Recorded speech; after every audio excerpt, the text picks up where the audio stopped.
Тусгаар технологи батлан хамгаалах Монгол улсын тусгаар технологи батлан хамгаалах бодлого сэдвт эрдэм шинжилгээний хурал Монгол улсын ерөнхийлөгчийн тамгын газар батлан хамгаалахын хамтраад зохион байгуулж байна. Ингэх шаардлага үндэслэл байгаа гэж хувьдаа бодож байгаа юм.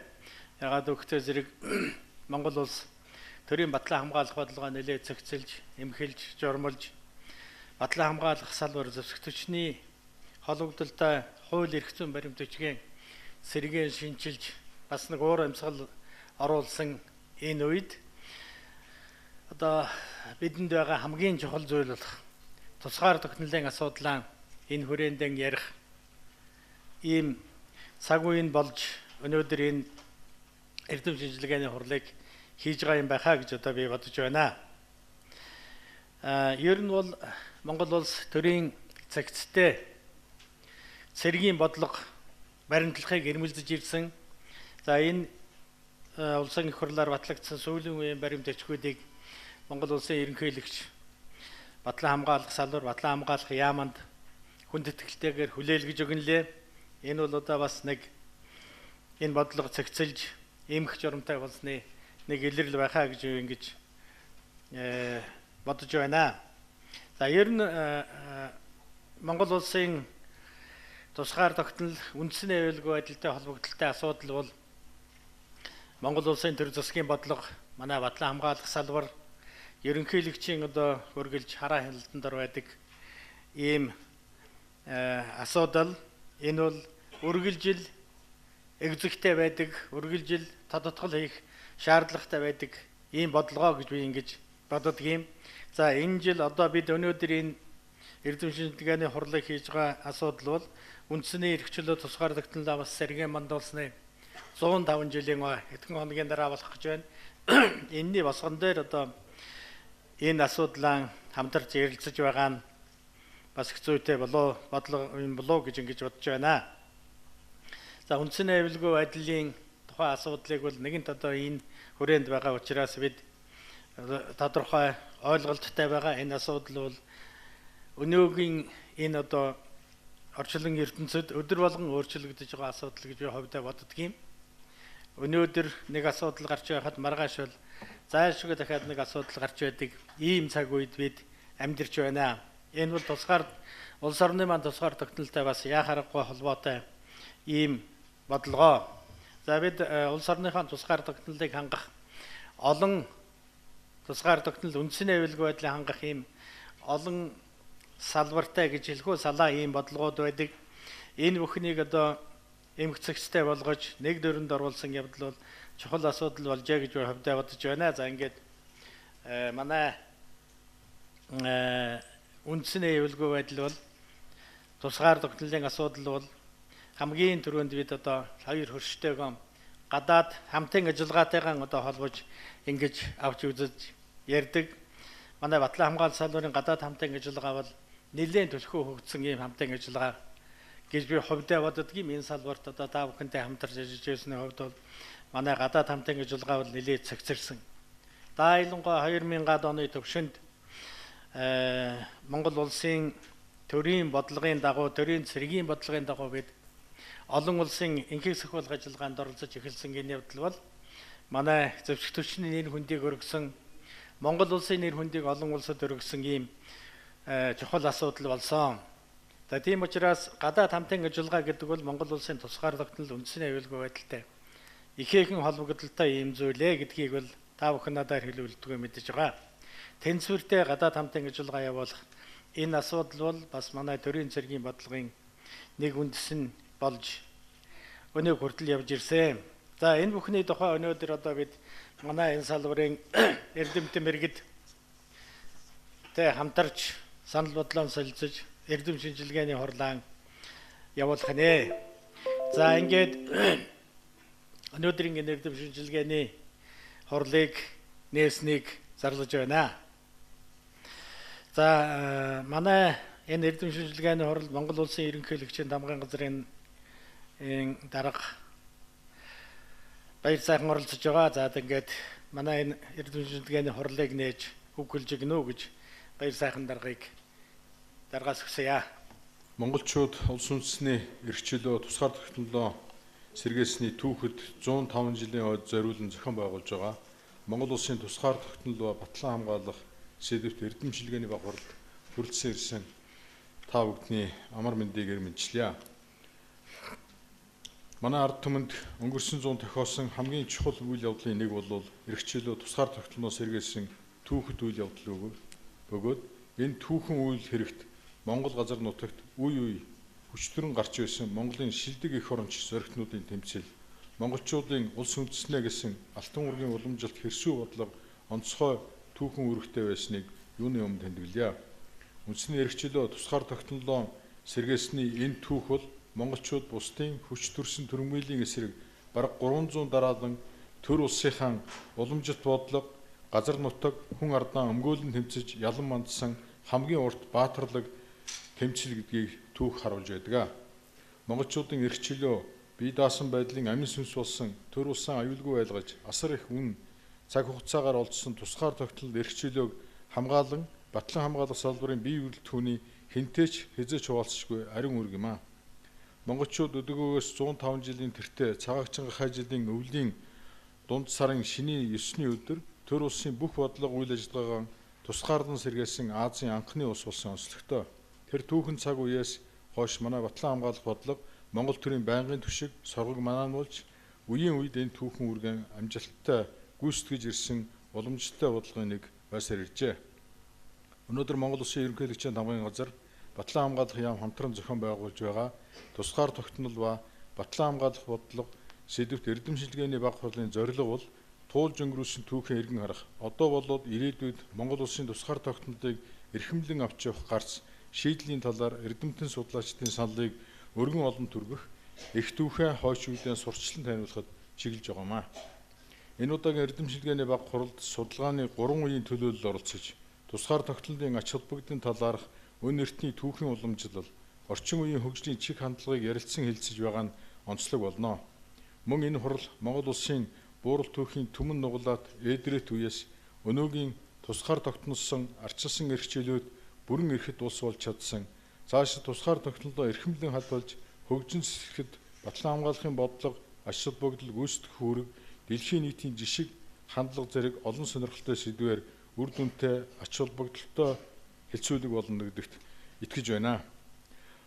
Эх орныхон тусгаар тогтнолыг эрхэмлэн дээдэж, Монгол Улсын батлан хамгаалах бодлогыг нэгэн бие тохиох амь нас, хувийн бодол, баяр жаргалаа амартан Монгол түмний нийтлэгээр ашигт үнэнч явж, түүхийн алтан аргамжийг тасдахгүй авчирсан өвөг дээдсийн надын уламжлалыг залгамжлан явах нь иргэн бүрийн тэр тутмаа батлан хамгаалах салбарын бие бүрэлдэхүүний нэн тэргүүний эрхэм үүрэг юм.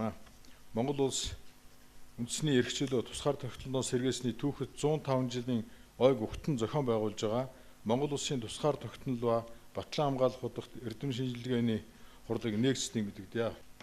Тавигдах гэж байгаа илтгэлүүд энэ илтгэлийг тавих гэж байгаа манай эрдэмтэн мэргэд энэ хүмүүсийг харахад өнөөдрийн манай хурал их сонирхолтой, өгөөжтэй, өрөөсгтэй хурал болох юм байна гэж би ингэж бодож байгаамаа. За ингээд одоо бас Монгол улсын их хурлын аюулгүй байдал гадаад бодлогын банкны хорооны дараах улсын их хурлын гишүүн Инх баяр хүргэж үг гэлнэ.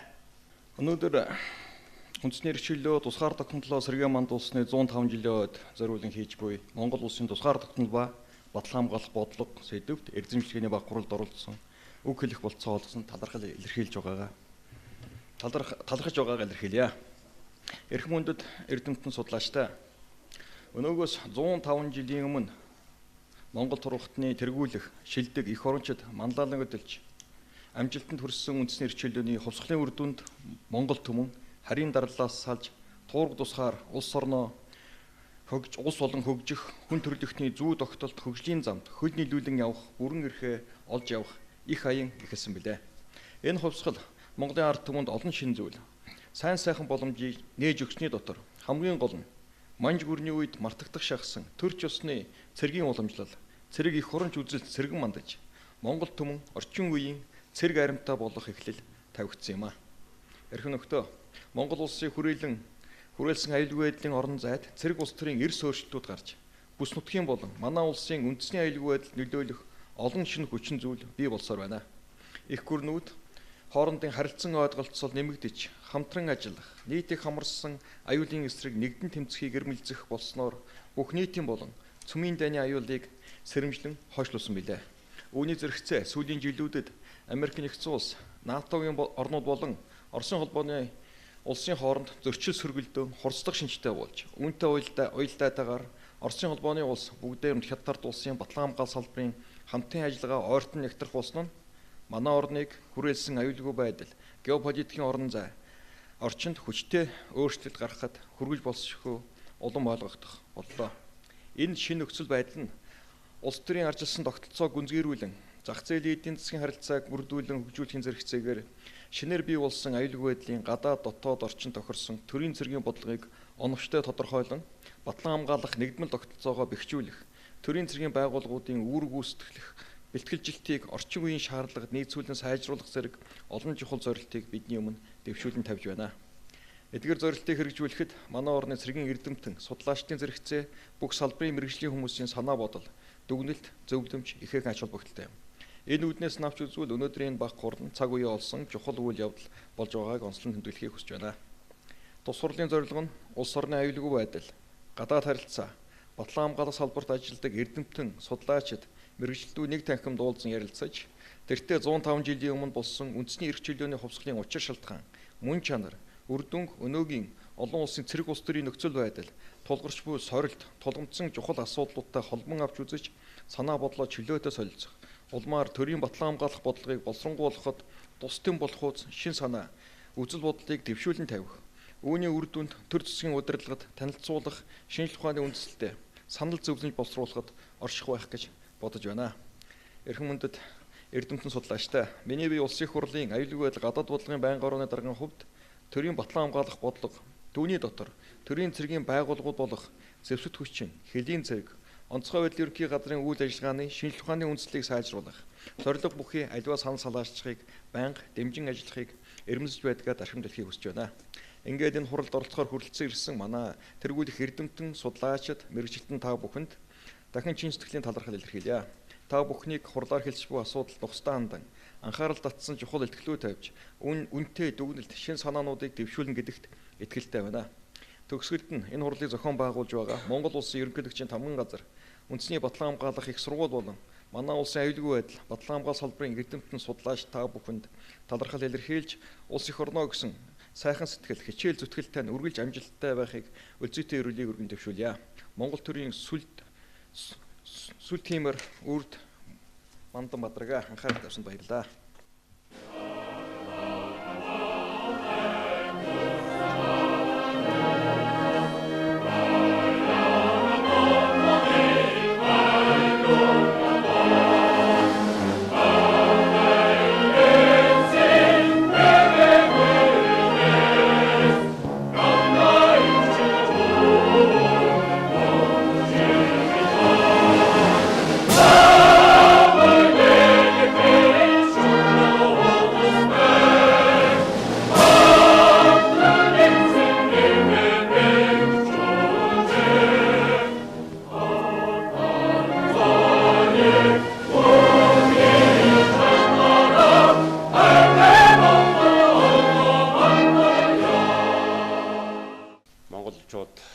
үндэсний тусгаар тогтнолоо сэргээн тогтоосны 105 жилийн мэндийг дэвшүүлж та бүхний амьдралд ажил төрөлж хамгийн сайн сайхан бүхнийг өсөө өрөөё. За би шинжлэх ухааны активын түүх археологийн хүрээлэнгийн эрдэмтнийг ажилтан Үлзий Баатар гэж хүн байна. Тэгээ энэ удаа энэ сэдвтэй холбогдуулаад энэ үндэсний аюултай байдлаас үндэсний аюулгүй байдал руу гэдэг ийм цоврал өгүүллээсээ эхний хэсгийг төлөвлөх гэж байгаа юм. Яг энэ багтаамж ихтэй учраас бид энэ 30 минутанд бол нэлээд базаж ярина. Тийм учраас та бүхнээс үлчилээч. За монголчууд бол энэ асар их баялаг төвхтэй улс. Тэгээ бидний энэ түүхийн баялаг энэ уламжлал бол бидэнд асар их сургамж үлдээсэн. Тийм учраас бид нар түүхийг сургамж гэж ярьдаг. Бид нар харин энэ сургамжаасаа ямар төвшөнд нөгөөг нь олж харж өөрсдийнхөө үйл ажиллагаанд хэрэгжүүлж байгаа юм байна гэдгийг нь бас бидэнд бас ахаад сургамжуулж үлдсэн ийм төвхтэй ард түмэн.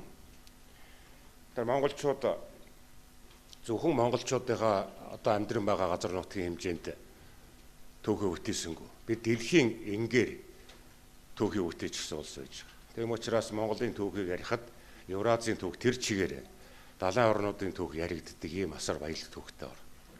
Тийм учраас бидний энэ үлдээсэн түүх, энэ үлдээсэн сургамж бол зөвхөн монголчуудын биш, нийт дэлхийн нийтийн анхаарлын төвд байдаг. Тийм ч учраас ерөн сүүлийн үед Монголын түүхийг судлах, энэ Чингис хааны тогтоосон дэг, ёс, түүнээс уламжлагдсан өвийг судлах ажил бол эрчимтэй хийгдэж байгаа гэдгийг та бүхэн бас өөрсдөө сайн мэдж байгаа. Бид нар өөрсдөө олон улс орнуудыг үндэсний аюултай байдалд оруулж байсан. Том үндэстнүүдийг, угсаатнуудыг өөрсдөө эрхшээл мэдлэл оруулж маш олон тооны үндсэн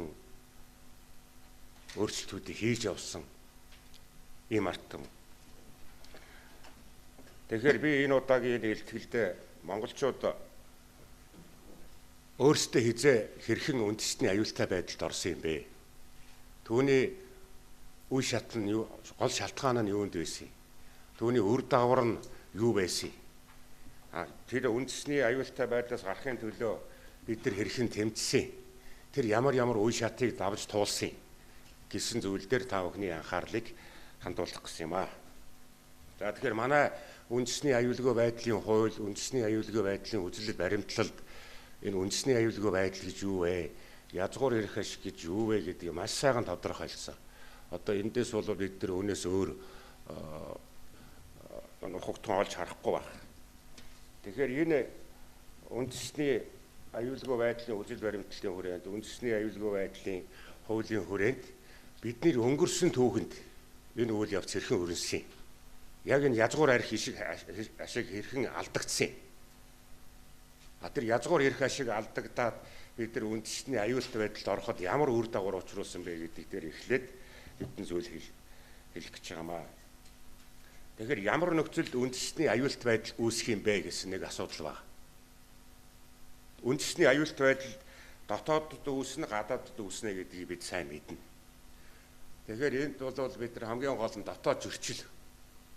Түүнийг хүчирхийллээс шийдэхээс өөр аргагүй төрсэн энэ цаг үе бол үндэсний аюултай байдлын хамгийн гол эхлэл сурвалж нь байж гэж манай түүхнээс үзэж болохоор байна. Энэ хагарал тэмцэл бол үндэсний дотоодод энэ улс төрийн ужгирсан хагарлыг бий болгодог. Энэ ужгирсан хагарал бол нийгмийн төрийн нэгдмэл байдлыг сулруулдаг. Одоо энэ хэд хэдэн шалтгаануудаа та бүхэн харж байгаа байна. Хамгийн гол нь нийгмийн задрал хяналтгүй болдог. Задралын үйл явцыг бид хянж чадхаа байдаг. Ийм нөхцөл байна. Тэгэхээр нийгмийн задрал хяналтгүй болчоор нийгмийг нэгтгэх хүчин сулардаг. Энэ бол одоо бидний дотоод энэ үндэсний аюулгүй байдал үүсэх, үндэсний аюулгүй байдлын нөхцөл бий болох энэ гол сурвалж болж ижээ өнгөрсөн төв. Гадаа талдаа юу гэхээр орчинд халамжгүй болно ойлгомжтой. Зэрэгэлдээ орны зүгээс манайхд ямар нэгэн байдлаар эзэн төлөвлөх бодлого эрчимтэй явуулахад бид өөрсдөө тэнүүсээ хамгаалах чадваргүй болчихыг энэ байдал байж. Тэгэхээр ийм байдалд бол монголчууд орсон тохиолдол байсан уу гэхээр байсан гэдэг дээр би одоо ярих юм. Тэгэхээр үндэсний ийм аюулт байдлаас гарах боломж эзээ үрдэх юм. Ямар нөхцөлд энэ үүсэх вэ гэсэн бас нэг үлэг асуудал гарна. Тэгэхээр энэ хамгийн гол зүйл бол тэр үндэстэн амьдрах, төсжүүлдэх өөрсдөө аюулт байдал бий болчлоо гэдгээ ухаарах, танин мэдэх энэ үе ба. Энийгээ мэддэггүй. Зүгээр байгаа байдлаараа ойлгоод явдаг. Гэтэл энэ хямралт байдал үүсчихсэн. Бид болохоо байсан. Үндэстэн оршин амьдрахад аюул тулгуурлаа гэдгээ бид өөрсдөө цаг тухай бүрэн ухаарч явсангүй төвгийн сургамжаас харахад. Энийг түүхийнхээ алдаанаас өөрсдөө сургамж болгож авч ийсэнгүй. Тэгээд энэ дотоод аюултай задарчихсан байдлаа үндэстнийхээ нэгдлийг хангаж иж сахин биелүүлэх ийм үйл явцаасаа бид бас сургамж авах учраас ийм нөхцөлийг бий болгосон цагт энэ үндэсний аюулгүй байдлаас гарах боломж олж чадах юм байна. За тэгэхээр монголчууд ямар тохиолдолд хизээ үндэсний энэ аюултай байдалд орж ирсэн бэ гэдэг дараагийн нэг асуудал байгаа. Манай их эзэн Чингис хаан болвол одоо бидний Монгол туурахтны нэгэн тугийн дор нэгтгсэн хүч хэрэгжин мандах үнд суурийг тавьсан манай эцэг одоо бидний оройн дээд шүтэн хүн. Их Чингис хааны байгуулсан нэгдсэн Монгол улсын суурин дээр дэлхийн түүхийг тодорхойлсон Монголын их эзэнт гүрэн цогцлон боссон. Тэгээ энэ Монголын их эзэнт гүрний энэ өв хожимын одоо энэ мянган жилийн нийт хүн төрөлхтний хөгжлийн үндсэн хөрсөн улс төр цэрэг эдийн засаг гадаад харилцаа худалдаа соёл нийгмийн байгууллал түүний дэг журмынх нь гол загвар болсон гэдгийг одоо дэлхийн нийтээр хүлээн зөвшөөрч байна. Энтэй одоо мархаа болсон. Энийг судлаа гэдэг дээр одоо нэгддэг болчихсон юм байгаа шүү. Тэгвэл энэ мянганы түүхийг бичгэд нөлөөлсөн энэ ард түмэн өөрсдөө яагаад бууранд оройтсан юм бэ? Түүний гол үндсэн шалтгаан нь юу болсон юм бэ? Гэдгийг бас олон эрдэмтэн судлаачид тал бүрээсэн судалж үздэг. Олон санал дүгнэлт гаргасан. За энэ удаа би бол энэ дор өгүүлэх хоёр зөрчлөөс энэ манай монголчуудын хэдийн энэ хөгжилд сөрөг үр дагавар учруулсан үйл явдал өрнөсөн болов гэж үзэдгээ та бүхэнтэй санал хаваалцах гэж. Нэгдүгээр Чингис хаан хасар хоёрын зөрчил гэсэн ийм зүйл байгаа. За энэ зөрчлийг бол бид мэднэ. Гэхдээ монголчуудын энэ дотоод байдлаа докторгүйдүүлэх, их улсаа хүчгүйдүүлэх, хожим өрнөсийн хагарал зөрчлийн угын үндэс нь Чингис хаан түүний дүү хасар хоёрын зөрчилд байжээ гэж би үзэж байна. Тэгэхээр Нацагдорж академич өөрийнхөө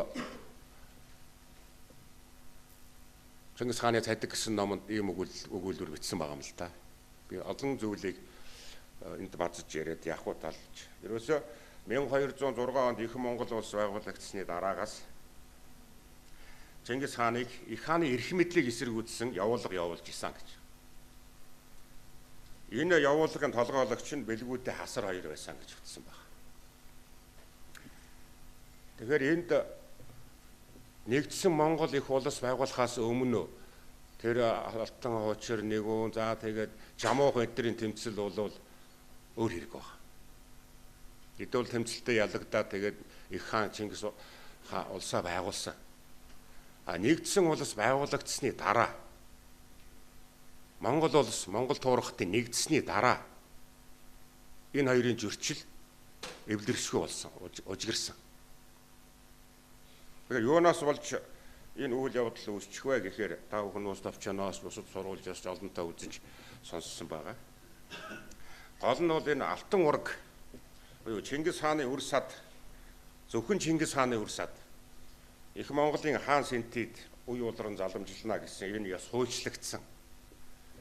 Энэ нь бол хасрын угсааныхны зүгээс эзэн эрхийн төлөө мөчөөрхөн тэмцэх энэ ужиг тэмцлийг эхлүүлсэн гэж үзэж байна. Эрх мэдэл зөвхөн энэ эзэн эрхийн төлөөх ах トゥ хоёрын нэг бүлийн дунд энэ том тэмцэл эхэлсэн. Тэрнээс биш татар, хамаг монголчууд, хэрээд монголчууд, 8 Монголын энэ үндэстэн угсаатны зөрчил биш. Зөвхөн нэг бүлийн, нэг эцгийн. За бэлгүүтэйг их өөртэй гэж үзье. Тэгвэл хасар Тэмүүжин хоёр бол нэг эцгийн, нэг эхийн хүүхдүүд.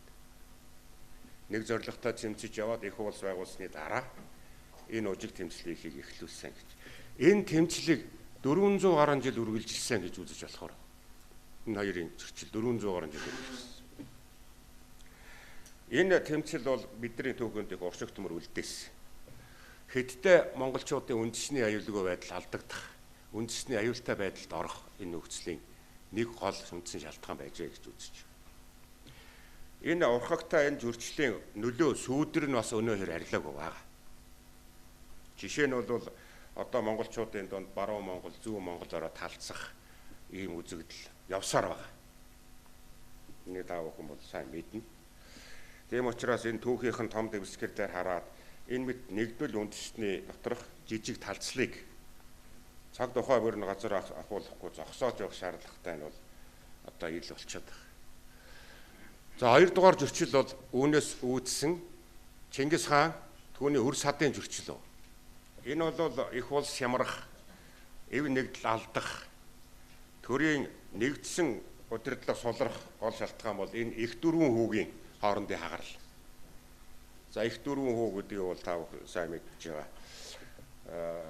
Жүч цагаатаа өгөөдөө толоо. Энэ тэмцэл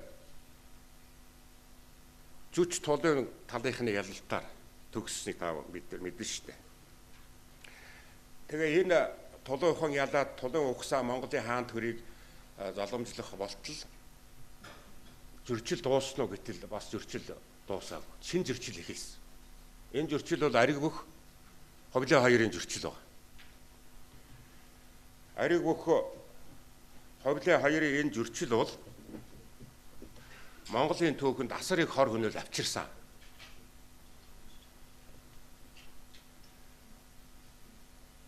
Ер нь энэ хоёрын зөрчил бол хэдтэй Монгол үндэстэнд аюултай байдалд орох үе таалгыг нээсэн. Эдний зөрчил монголчуудыг хоёр хуваасан гэдэгтэй. Монголчуудын нэгдмэл цол байдлыг алдагдуулсан. Хамгийн гол зүйл нь энэ зөрчлийн үйл. За Ховлын байгуулсан юан гүрэн мөхсөн. Энэ юан гүрэн мөхснөр монголчууд өөрийнхөө төрөлх газар нутагт шилжиж нүүж ирсэн. Бидний төрөлх газар нутаг гэдэг бол бид мэдэн шүү дээ. Хоошоо байгуулнаар саяны нор өмнө зүгт цагаан хэрэв, зүүн зүгт Хянганы нор, баруун зүгт одоо ил торгохтой ишиг хөл нуур гэдэг ингээд бидний үндсэн нутаг. Энээс төрөмгөөлөөгүй, хэнээс ч одоо булааж аваагүй, хэнд ч булаалгаагүй л монголчуудын оршин амьдарч исэн газар нутаг. Энэ хэмжээнд байсан. Эндээ хурж ир суурьсан. Энэ хугацаанд 1368-аас 1634 он болж ирсэн. Тэгээ энэ юу вэ гэхээр энэ нөгөө алтан ураг хасар хоёрын зөрчил дээд зэгтээ хүрсэн энэ хугацаа байна. Ховлын Юан улс мөхсөн монголчууд нэр нутагтаа хурж ирсэн 1368 он. Энэ үед Мин улсын товтлого асар хүчтэй болсон. Олон удаагийн халдлага хийжсэний дотор Мингийн цэрэг монголчуудын суурин газрыг бүгдийг довтлоод 1410 онд бидний бахархал болсон хар хорин гэдэг отыг газартай тэгшилсэн. Мингийн удирдлага хар хорин хотод босоо хан амьд хүн үлдээхгүй байх ёстой гэдэг шийдвэртэй ирж 1410 онд үндсэндээ монголчуудыг нийслэлэх өргөөгөө болгосон. Энэ үеэс хойш монголчууд нийслэл хот суурин газар байгуулахаа болсон. Дандаа болтод зугтаж хагарч тэмцэж ирсэн юм өнөختөй юу гэж. Тэгэхээр энэ үед бол Монголын хаан төрийн хаан сэнтийн нэр хүнд буурсан. Хааны нэр буухаар төрийн нэр хүнд бас буурсан. Төрийн нэр хүнд үнгүйдсэн. Хаан сэнтий зүгээр тэмцлийн талбар болсон. За энийг бол бид одоо феодалын батралын үе гэж яриад байдаг шүү дээ. Монголчуудын их хагралын үе гэж нэрлэвэл энийг бас огцтой байна.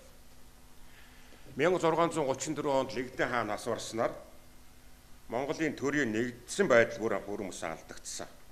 Монголчууд нийгмийнхээ дотоод зөрчлийг шийдэж чадахгүй төрсөн.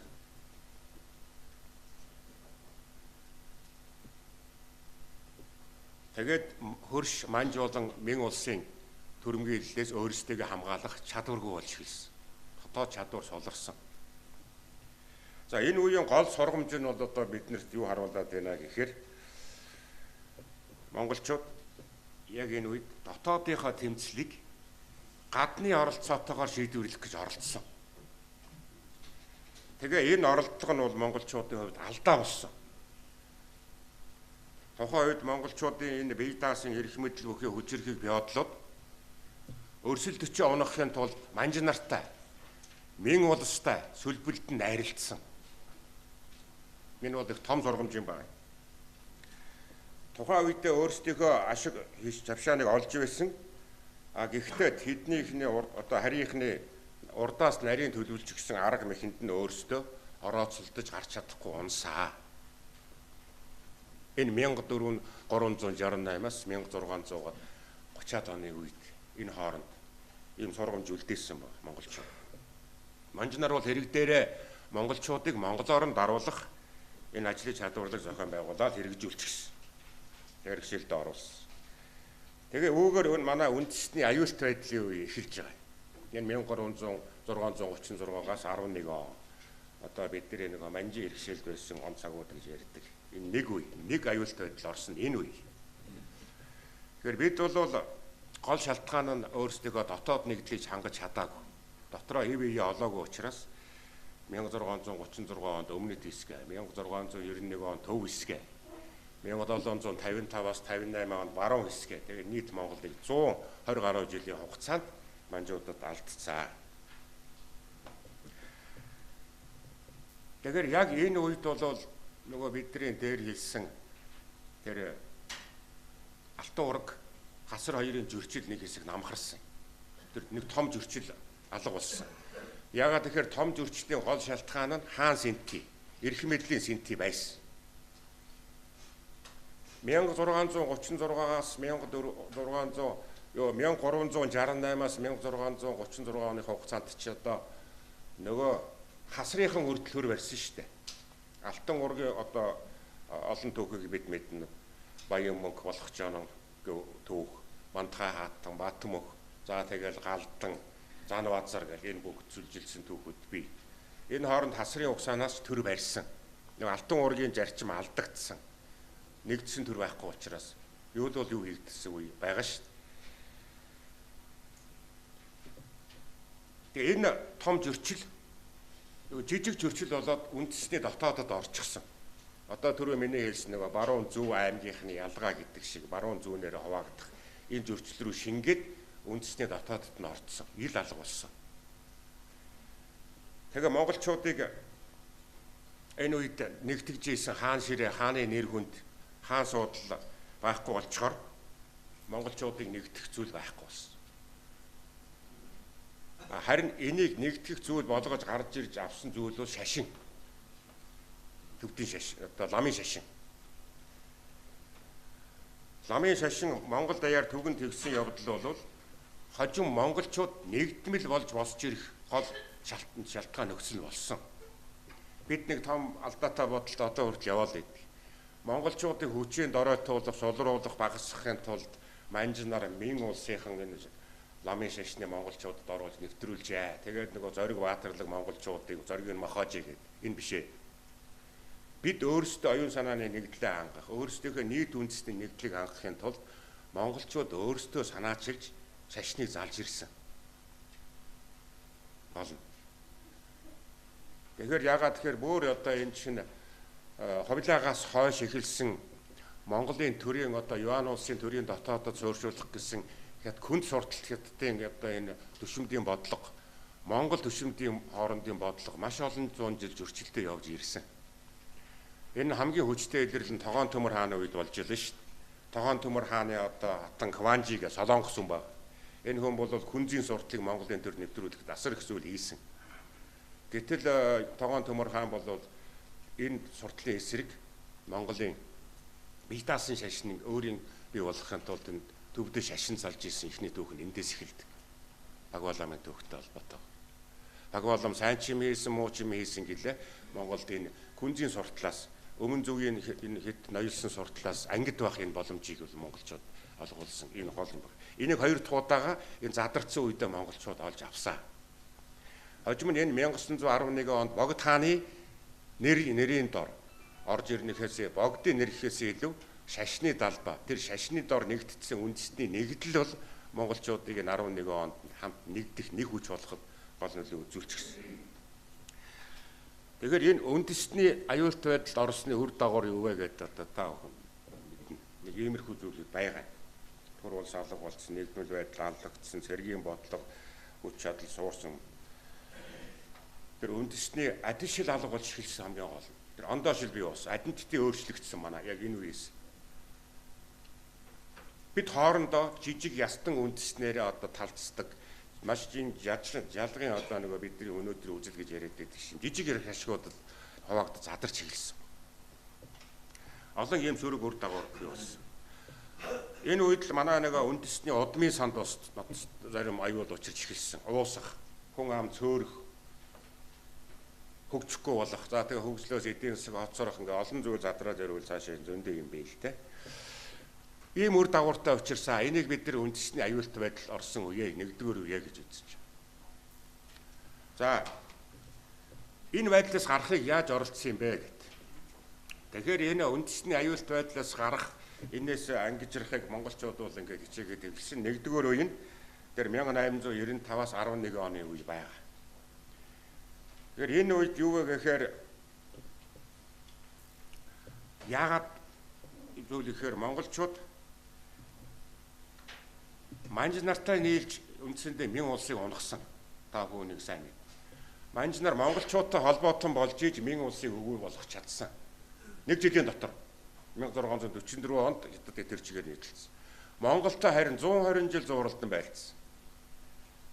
Энэ бол Мин улстай тогтохдоо Монгол манжийн хоорондох тэр бидний сайн мэдх гэрээ байгаа. Цагаан хармээс хойш газар нутагт энэ хятадын нөлөөг оруулж ирэхгүй байх. Энэ Заназрын гэрээ. Энэ хүчтэй баримталж явсан шүү дээ. 1890 он, 70 он цэр шин засгийн бодлого хятад манж улсад тэр хямрал хар тамхины дан гартал энэ хэрэгжиж ирсэн. Тэгэхээр энэ байдал алдагдаад Монголын эрх ашигт нөлөөлөд монголчуудын амьдрал нөлөөлөх байдал эхлэнгүүт монголчууд энэ манжаас салах асуудлыг ярьж эхэлсэн байна. Манж өөрөө улсаа байгуулчихад өөрсдөө хаасан. Азийн орнуудын нэг онцлог байна. Та бүхэн сайн мэднэ тийм. Япон маш олон жил хаалттай байсан өөрсдөө. Гадаад ертөнцөөс хаасан. Түүнтэй адил манж улс бас өөрсдөө хаалттай нөхцөл байдал оруулсан. Өөрсдөө хязгаарласан. Энэ хаалттай байх хугацаанд зөвхөн Монголтой байлцсараад хамаг хүч чадлаа сулруулсан нэг тал нь. Нөгөө тал нь хаалттай байдлаас гаргахын тулд энэ Европод өрнөжсөн техникийн ховсгол, аж үйлдвэрийн ховсгол асар их нөлөө үзүүлсэн. Тэр өндөр хөгжилтэй гинт гарч ирсэн орнууд техникийн дэвшлийн ач уянаар гадаад худалдааг өргөжүүлэх, гадаад хямдхан зах зээл түүхийн эдийн зах их болгохтой болох, өөрсдөө бараа таваараа борлуулах ийм зах зээл шаардлагатай болсон. Энэ хамгийн түрүүнд Азийн их газар харагдсан. Энэ их газарт очсон, энэ очиж тулгарсан манж нарыг хэд хэдэн удаа нээлттэй болох гэж оролцсон шүү дээ Европынхан. Манж нар Европынхныг барууны бүдүүлгүүд гэж нэрлээд ерөөсөө хавтуулаагүй. Тэдний соёл өөр, бидний соёл өөр гэдгээр. Тэгэхээр дараа Англи босод өндөр хөгжилтэй орнууд энд хүч хэрэгэлсэн. Хамгийн түрүүнд англичуудын тэр хар тамхины нэгдүгээр дай өдөөсөн. Хятадуудыг хар тамхинд оруулсан. Хар тамхины хүчтэй хоёр дайны хүчинд энэ хятад манж улс суларсан. Хамгийн гол нь хятад үндэс энэ манж үндэстэн сулардаг манжийн төр сулардын гол шалтгаан нь үндэстнийг хар тамхинд живүүлсэн. Афганистан эмнэлтэхээр дамжуулаад энэ хар тамхины контрабандаар англичууд хийгээ сүүлдээ чөлөөтэй оруулдаг болсон шүү дээ. Хятад үндэстэн энэ манж энэ дарал дээр байсан ард хүмүүс суларсны гол үндсэн шалтгаан хар тамхи. Хятад манж нар хорих гэж оролцсон, та хийгээд чадахгүй хөдөлთა нээлттэй болж ирсэнийг та бүхэн сайн мэднэ шүү дээ. Тэгэхээр үндэстэнд энэ хар тамхи шиг энэ том аюул байхгүй. Үндэсний хүчийг асар их сулруулдаг. Манайд энэ илгэрэл одоо эхэлсэн байгаа. Тэгэхээр хар тамхины эсрэг түүнийг түгээхгүй тараахгүй байхын эсрэг бол нийтээрээ бид нар тэмцэж үгүй хийхгүй бол үндэстэн сулрах, юунд юу гэж үл тоох ийм овшигт бид нарыг учруулнаа. Үүний зэрэгцээгээр дотоодд нь хямрал нөрлөж гисэн. Тайваны бослого, Эктоны бослого гэх янз бүрийн бослого хөдөлгөөнүүд гарсан. Тэгээ манжийн төрийн бодлого өөрчлөгдөж эхэлсэн. Хүчин суларцсан. Дээр нь би нэг өмнө нь хэлсэн. Күн сурталт хятад төшөмдийн ноёрхол манжийн төрийг бүрэн эдлээд авцсан байсан. Сүүлчийн хаад нь манж хилээ мэдгээ байсан шүү дээ. хамгийн сүүлчийн хатан хаан Цэсийн хатан манжаар ярьдаг. Манж хэлээ мэддэг, хятадаар ярьдаг. Хаан шүү дээ. Хатан хаан. Тэгэхээр ийм эмгэнэлтэй байдалд орсон манж үндэстэн хэдтэй алга болох, үндэстний аюулд орох. Одоо энэ хатан шүү дээ бид нар сайн мэднэ тийм үү? Том нөхц үүд хаалгуудыг нээчихсэн. За энийг дайлимдуулаад монголчууд энэ аюулын эсрэг тэмцэж тусгаар тогтнолынхоо төлөө тэмцсэн. Тусгаар тогтнож чадсан. Энэ бол 11 оны 12 сарын 29. За бид нар бол энийг одоо тэмдэглэх гэж байна. Жил болгон тэмдэглэж байна.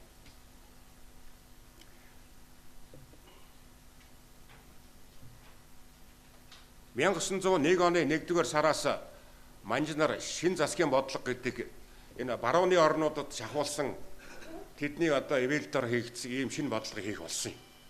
Өөрийн толгойг болсон шүү дээ. Энэ бодлого бол гол нь монголчуудын эрх ашигтаас их нөлөөлсөн.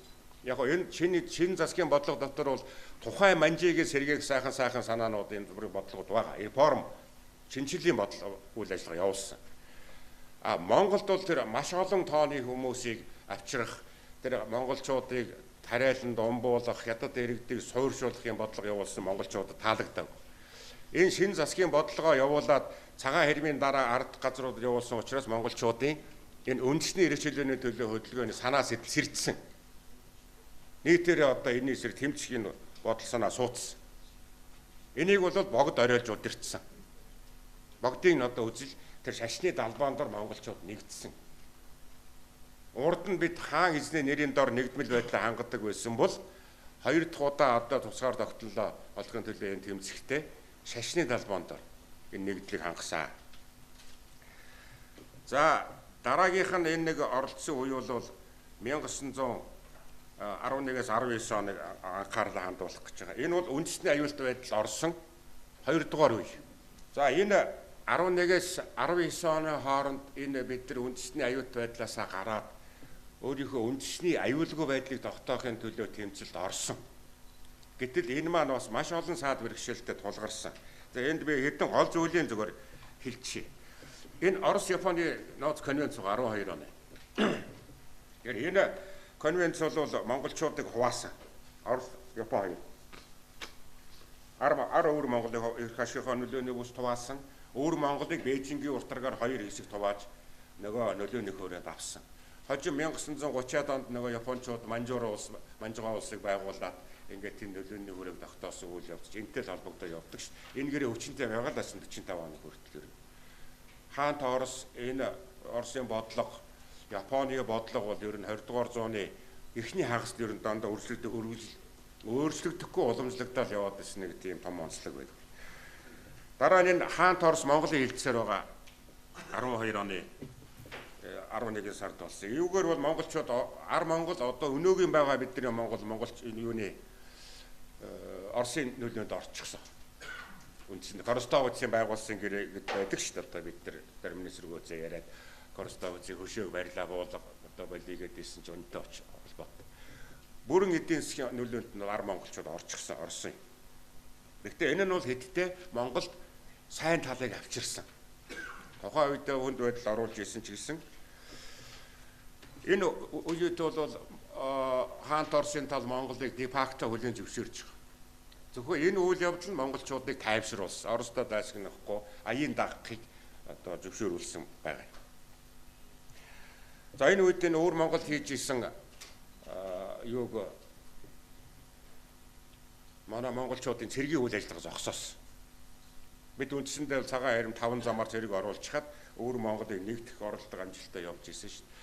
Энэ үед мөн өөр Монголын дотор дундад эргэн улсын засгийн газар хэд хэдэн хаглан бутаргах үйл ажиллагаа хийгээд бас амжилт олдсон байсан. Яг энэ үед нь монголчууд өөрсдөө дотроо хагарсан. Ар өөр монголоор хагарчихсан. Өөр Монгол ноёдтой итгэхгүй болсон. За 13 оны бидний бас нэг сайн мэддэг Бээжингийн тунхаг гарсан. Тэр Бээжингийн тунхагаар бол Орос дундад эргэн улс Хаан Торос хоёр монголчуудыг эрхийг автономит болгохоор хоёулаа тохирно. Монгол бол дундад эргэн улсын бүрэлдэхүүн хэсэг мөн гэдгийг энэ тунхагаар зааж хүлээгээд өгсөн баг. Энэ бол хожим олон жил үргэлжилсэн шүү дээ. За нэг гол том бидний газар нутгийн хувьд алдагдал хүлээсэн юм нь бас энэ нөгөө таган туваа энэ үед хаант Орсын мэдэлд очсон 1914 онд. За энэ юу вэ? Яг хаант Орос 14 онд энэ таган тувааг бол өөрийн протекторат болгосноо зарлчихсан. Даалгам хэлсэн байдаг шүү дээ. За би Орос хятад хоёрын та нарын энэ манжуурд явуулсан баргыг хуваасан Монголын гадаад дотоод байсан бодлогыг улс төр гэж ойлгож болж байна. Ганцхан та нар энэ тагн урийнхааг Монголоос салгачиж байгаа нь яаж байгаа юм бэ гэж асуусан. Даалгам Цэрэнчимд юу гэсэн. Ойлгоогүй юус. Тэгэхээр энэ Монголоос нөгөө жижиг улсын Монголоос ангид улс төрийн бодлого явуулнаа. Хятад дундад эргүү улс хаант Орос хоёр болвол ар ходргаар нөгөө асуудлыг шийдэхгээ гэдэг. Эндээс эхэлсэн. За нэг гол анхаарах юм бол энэ гурван улсын гэрээ 14-өөс 15 онд үргэлжилсэн. Гурван улсын гэрээгээр Хятадын гурван улсын гэрээгээр Монгол дундад эргүү улсын автономит мод болж хувирсан. Хүчээр тоглон хүлээлгэсэн. Монголчууд харин автоном гэдгийг бид өөрсдөө тусгаар ирэх гэж ойлгоно гэдээ одоо зөрүүдлэл үлдсэн. Үндсэндээ бол олон улсын эрх хэмжээгээр Монгол дундад эргүү улсын автономит мод болж хувирсан. Энэ бол эхний ялагдлаа гэж Монголын түүхэнд бичдэг. Тусгаар тогтнолынхоо төлөө тэмцсэн тэмцэлдээ эхний ялагдлаа авчихсан юм. За яг үүнтэй зэрэгцээ явж итэл 1917 онд октябрийн хувьсгал гарсан. Ленин тэргүүтээ Большевик засгийн эрхийг гарч ирлээ. Энэ хаан засгийн газрын байгуулсан бүх өмнөх гэрээ хэлцээрүүд өчөнгөө гэдээ ингээд зарлцсан. Үүнийг одоо дундад эргэн улсын тал амжилттай хэрэгжүүлээд Монгол цэргийн ажиллагаа явуулсан. Сая сүүшүүчийн гарлаа чиний тэргүүтээ хүмүүс орж ирж Большевикээс хамгаалахдаар цэргүүдийг оруулж эхэлсэн. 1918 он гэхэд үндсэндээ 8000 цэрэг Монгол ороод ирсэн. Баг ихээр хэмжээгээр бүх нутгаар Монгол шүү дээ. Тэгээд 19 оны 11-р сарын сард энэ сүүшүүчийн цэргийн хүчээр Монголыг автономит эрхийг цуцлаад дундад эргэн улсын нэгэн бүрэлдэхүүн хэсэг гэж заасан. Тэгэхээр 19 оны 11-р сард монголчууд үндэсний аюулт байдалд 2 дахь удаага орсон. Улс байхгүй болсон. Манай 11 оны энэ үндэсний эрхлэлийн хөдөлгөөний эхний үр дүн ингээ ялагдлаар дуусч байгаа. 11 оны 11 сараас 12 оны 21 оны 2 дугаар сар хүртэл энэ хугацаа Монголын үндэсний аюулт байдалд орсон 2 дугаар хугацаа. Түүхэндээ хизээч одоо эрхшээлд нь орж байгаагүй Хятад гэдэг энэ өмнөд төрштэй бид анх удаа эзлэгдэж байгаа нь энэ. Манжуул өөрштэй. Хятадд энэ удаа анх удаа эзлэгдсэн. Хятадын төрийн мэдлийн дор орсон энэ үе баг. Тэгэхээр энээс гарах гэж монголчууд тэмцсэн. За энэ тэмцэл бол одоо бидний тэр улс төрийн шинэ хүчнүүдийг улс төрийн давцсан дээр гаргаж ирсэн. Монгол ардын нам, тийм төшөмдийн нам, ноёдын нам, угсаатны намууд. Энэ одоо Хатанбаатар, Могсорж нөлөөгөөхий одоо үлдсэн хэдэн хүмүүс байгаа шүү дээ. 1919 оны 4-р сар цаана яан намнын сүрэн орлогдоод тэрнээс хойш бол 11 оны хувьсгалыг оройлон удирдахжсэн томчууд бүгд байхгүй болсон. Хэдхэн хүн үлдсэн. Одоо даалгам дашчаа төргөөтэй хүмүүс. Тэгээд энэ Хатанбаатар, Могсорж нар. За тэгээд дараа нь эднэрийн буухайг тэр ардын намын бодоо данцсан Сүхбаатар нар уламжлуулд авсан шүү дээ. За үүний үр дүнд 1921 оны 7 сард Монголд ардын хувьсгал ялаад энэ аюулт байдлаас гарах том алхмыг хийсэн. За яагаад 1911-оос тогтсон энэ Богд хаант улс ингээд мөхсөн аюул учирсан бэ гэхээр ямар сургамж үлдээсэн бэ гэхээр ахаад Монголын нөгөө хуваагдлаар гэж. Монголын энэ манжийн эсрэг тэмцсэн нөхдүүд шар хараараа 2 хуваагдсан. Хар пиотлууд нь шар пиотлынхоо засгийн эрхэнд гарсны хүлээн зөвшөөрөв.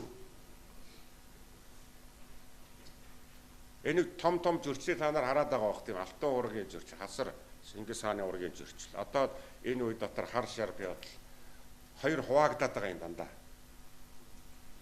Эрх ашиг нь эвлэрэхгүй байгаа, эвлэрүүлж чадахгүй.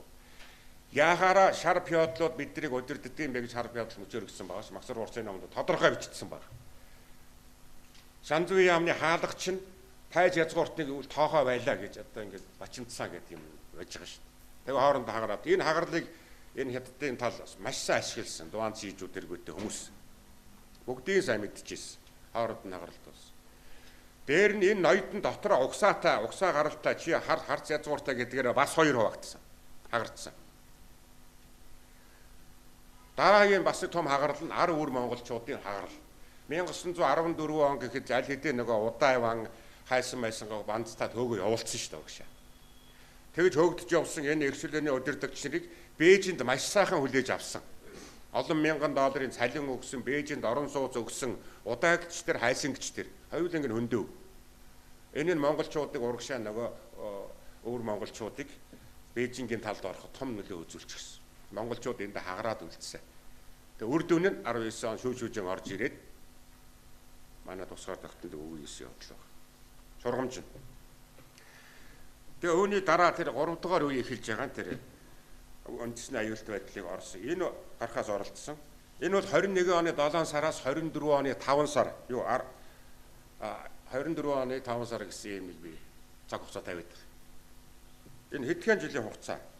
Гэхдээ энд бол их том өөрчлөлтүүд хийгдсэн, явагдсан. 3 жил дотор.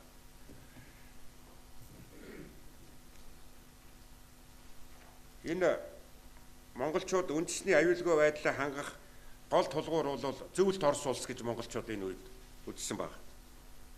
Өөрсдөө аюулгүй байдлыг хангах энэ нөхцөл бол одоо гадаад толгууртай байх хэрэгтэй байна.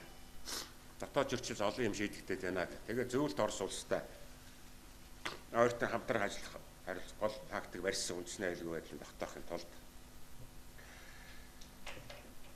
Яг ингээд зөвлөлт Оросын тулд хандж яхад зөвлөлт Орос улс маань өөрөө шин тулгуур улс шүү дээ. Лендэргүүтэй энэ улс. Хятадтай найрамдал харилцаа тогтоохын тулд бас Бээжинтэй их нарийн төвөгтэй хэлцээр хийгээд байсан. Зөвлөлт Орос улс Хятадтай харилцаа тогтоохын тулд наана нөөж байгаа бүх улсууд асуудлыг жижиг гэж үзэж ирсэн. Тэр дотор Монгол орсон. Энэ ийм учраас манай Монголын хувьсгалчид зөвлөлт Орос улс талд нэлээд шаардлагагүй хандахаар хичээсэн байна. Дамзан, Сүхбаатар одоо манай тэр бидний ардын намын 7 гэж ярьдаг нөхдүүд чинь. 21 оны 10 дугаар сард очсон ш Дамзан Сүхбаатар зөвлөлт холбоот улсынхантай гэрээ хийх гээд зөвлөлт Орос улсын. Энэ гэрээ хийхдээ хэд хэдэн шаардлага тавьж очсон байна. Хамгийн нэгдүгээрт нь зөвлөлт холбоот улстай Монголын статусыг асуудлыг ярьж өгөө. Дараа нь энэ урайхан асуудлыг шийдье. Зөвлөлт Орос улстай ярьж байгаа юм. Бурятын асуудлыг шийдье. Хөлийн шугам тогтооё. Хятадтай манай харилцах асуудлыг та нар харилцан тохироё. Ийм асуудлыг зөвлөлтийн талд монголчууд тавьсан. Данзан бодооноор. Тэгэхээр энэ бол зөвлөлтийн талыг их самгардуулсан л да. Нөгөөдөл нь Хятадтайгаа найрсаг байх гэдэг монголчууд бол тусгаар улсын хэмжээний шаардлагыг тавиад эхэлсэн. Тийм учраас энэ 21 оны 11-р сарын 5-нд байгуулсан Монгол зөвлөлтийн гэрээ бол Монгол улсын хувьд энэ гадаад оронтой улс төрийн харилцаа тогтоосон хамгийн том гэрээ яах аргагүй мөн манай үндэсний аюулгүй байдлыг хангах чухал холбогдлолтой түүхэн үйл явдал болсон. Гэхдээ энэ нөгөө хоёр тал харилцсан тохироогүй учраас харилцсан буулт хийсэн олон салаа авдахтай яаж ч ойлгож болохоор хэд хэдэн заалтууд энэ гэрээнд орчихсон. 21 оны 11 сарын гэрээд чи энийг бас бид нар бас анхааралтай үзэж явах хэрэгтэй байна. Ингээ монголчууд зөвлөлт холбоот улстай гэрээ байгуулчингууд Монголын энэ нөлөө Туваад өссөн, Бурятад өссөн, өөр Монголд өссөн. Энэ төв Монгол сайн яваад байвал Монголыг эргэн тойрсон бүх Монгол туурхад нь дагаж нэгдэж соёлд нь орохын том давалгаа үүсдэг. 11 онд тэгсэн. 21 онд бас энэ үйл явц явагдсан. Монголыг харах, Монгол руу одоо гол итгэл найдвараа тавих, үндэсний энэ нөгөө хөдөлгөөн сэргэх энэ том сэрэл энд явагддаг. Тийм ч учраас энэ 23 оноос эхлээд Бурятуудын эхний хөдөл эхэлсэн шүү дээ.